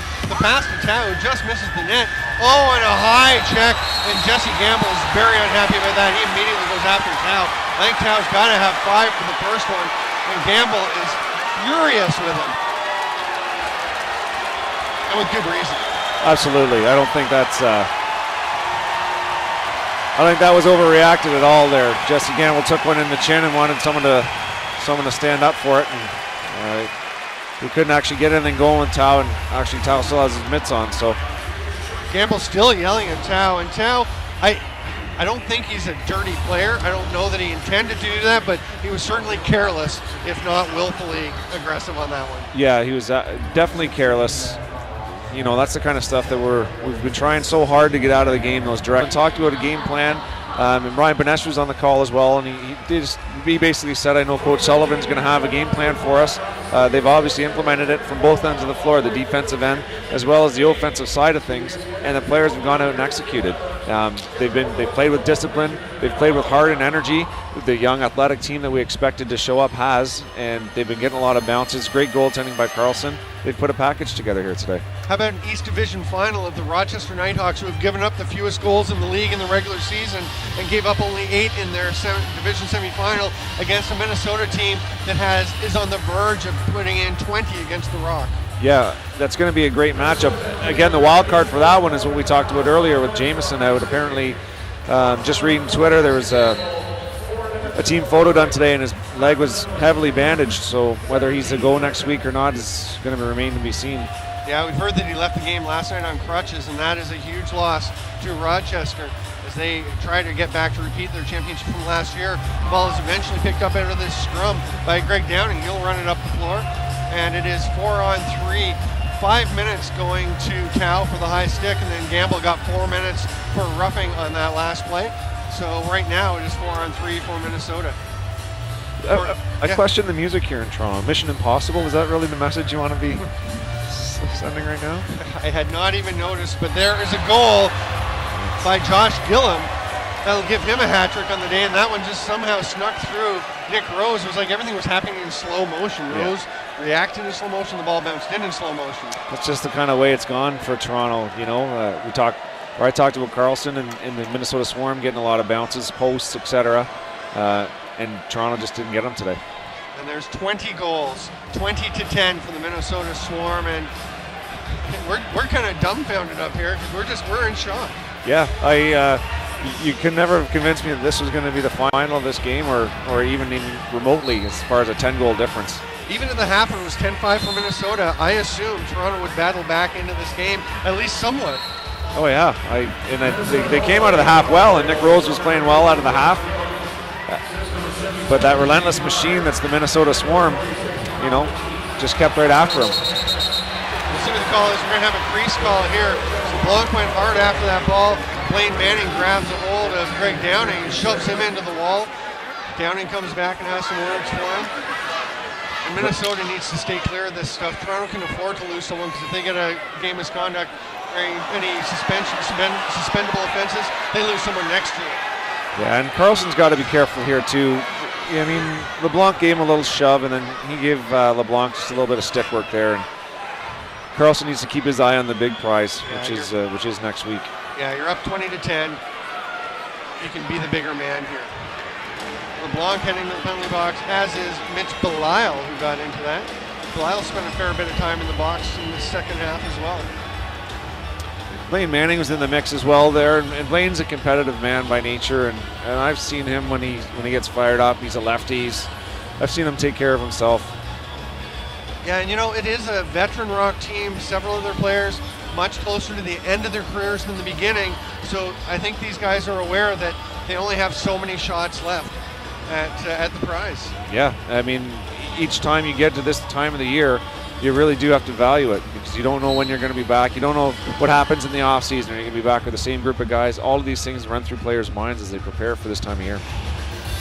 Card throws the ball over to Jackson on the far side. So that's 5 Minnesota Swarm now with hat tricks. That's almost unbelievable. McIntosh trying a little cross-hand pass to Jackson. He doesn't connect, but Card tried to get it. Eventually getting the ball and the shot was Gillum. But Toronto comes up with the ball off the rebound. They'll run it up the floor. Kyle Belton, that loosey-goosey running style of his that's so effective for him, he'll flip it off to Josh Sanderson. Nice for Belton to get out on the floor and at least get to touch the floor again as the in-home having to sit so long for Scott Evans' penalties. He's a very good young player. He's great. I like watching him play. Again, Carlson a little confused about where the ball was, and Toronto almost got the benefit of it. It didn't quite work out for them, as one could say about so many things today for the Rock. Jordan McIntosh will spin off, smartly aware of where he was on the floor, doesn't get too close to the center line, just makes the pass to Jay Card, who's going to run at the net, now peel off. It is 4-on-4 lacrosse here. Card goes to the net and is buried by Sandy Chapman. And the ball comes up to Damon Edwards. He's one-on-one. He's going to try and make something happen here. Cuts through. Here comes the second player and is knocked free. And Edwards went to the one spot where he was bound to get more traffic. And the ball comes out to Dan Ball. He's going to take a shot. That one's knocked aside by Chapman, who's out for a long shift and takes a run at ball with the ball nowhere near him. Sandy Chapman showing some frustration. Now he'll get the ball and head up the floor. And I would think we'll head to the bench once he can hand it off, because he's been out there for a long time. Yeah, he's not afraid of hard work, but every man has his limitations. And, kudos to Chapman for the hard work he is putting in with the doubt. With the outcome not longer in doubt. Doyle trying to behind the legs behind. Could have given the fans one last throw, but it doesn't work out. Haas takes the pass from Carlson. We are into the final 2 minutes here of the semi-final of the East Division. Minnesota Swarm up 20-10 on the Toronto Rock. Jay Card makes the long pass over to Gibson. Minnesota not even moving in towards the net with 8 seconds to go left on the shot clock. Shane Jackson taking his time, heads down into the corner. 3-2 on the shot clock, and he'll just put it down, flip it over to the far corner. Shot clock expires. We're a minute and a half to go in the game. Yeah, I'm almost lost for words as far as, what to say about this Minnesota team and sort of the breakdown of the Toronto. We said they didn't get a lot of bounces today and didn't get big games out of their big game players, and you got one chance of doing it. So Carlson makes the save, picked up by Brock Sorensen. This will be the second win in the history of the playoff win in the history of the Minnesota Swarm franchise. And I'll be more shocked than I am right now if they don't come out next week and play a good game against Rochester. They have momentum on their side. If I got to call the play of the game right now, though, Stamper? Yeah. Sullivan, pregame. Trickery with the 9 sheets. Circling Evan Kirk as the starter, putting Tyler Carlson out, which we expected. Minnesota will just let the shot clock expire, flip it down into the corner. Jeff Gilbert with the ball. Chris White gives him a half-hearted shove. We're into the final 40 seconds of the game, and Bill Greer will bring the ball up. Josh Sanderson has it. Minnesota coming out to play. They are actually shorthanded. Toronto on the power play now, as Tao took that 5 minutes, and they score. Colin Doyle to Josh Sanderson, and the most desultory, or to Blaine Manning, the most desultory goal celebration you will ever see at the ACC. Ever. I mean, I think I saw the shoulders go lower as that ball went into the net. And, good for them. Keep taking it to the cage. Just not their night tonight. Yeah, and you're a 5-time National Lacrosse League champion with the Toronto Rock.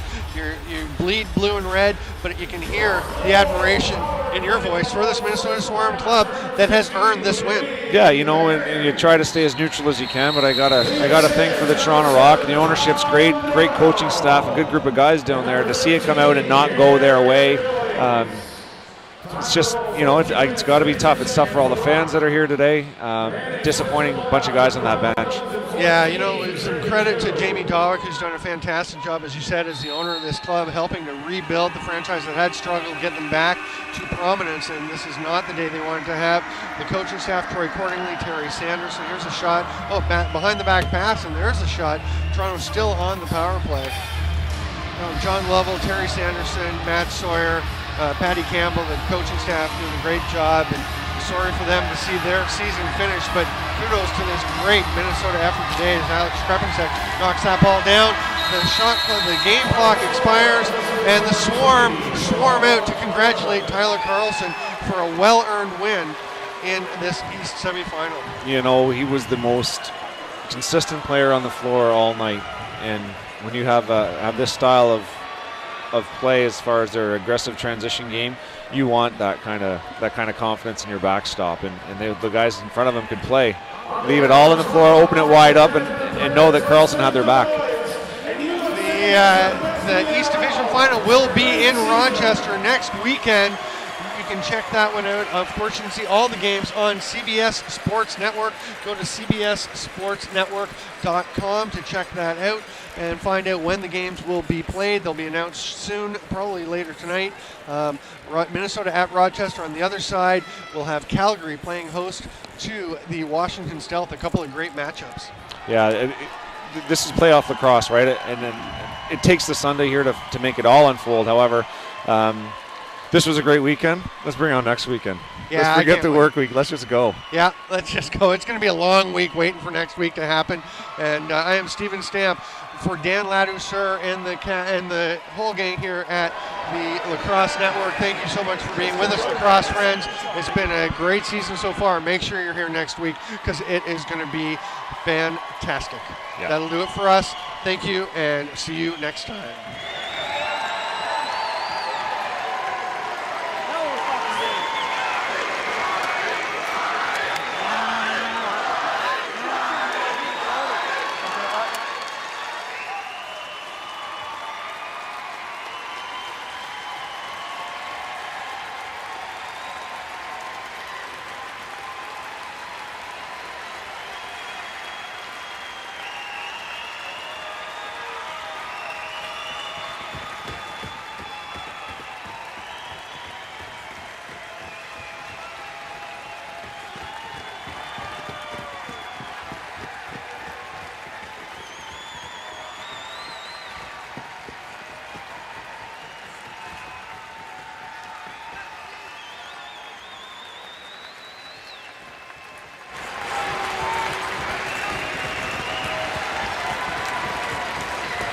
Once again, your 2013 Toronto Rock.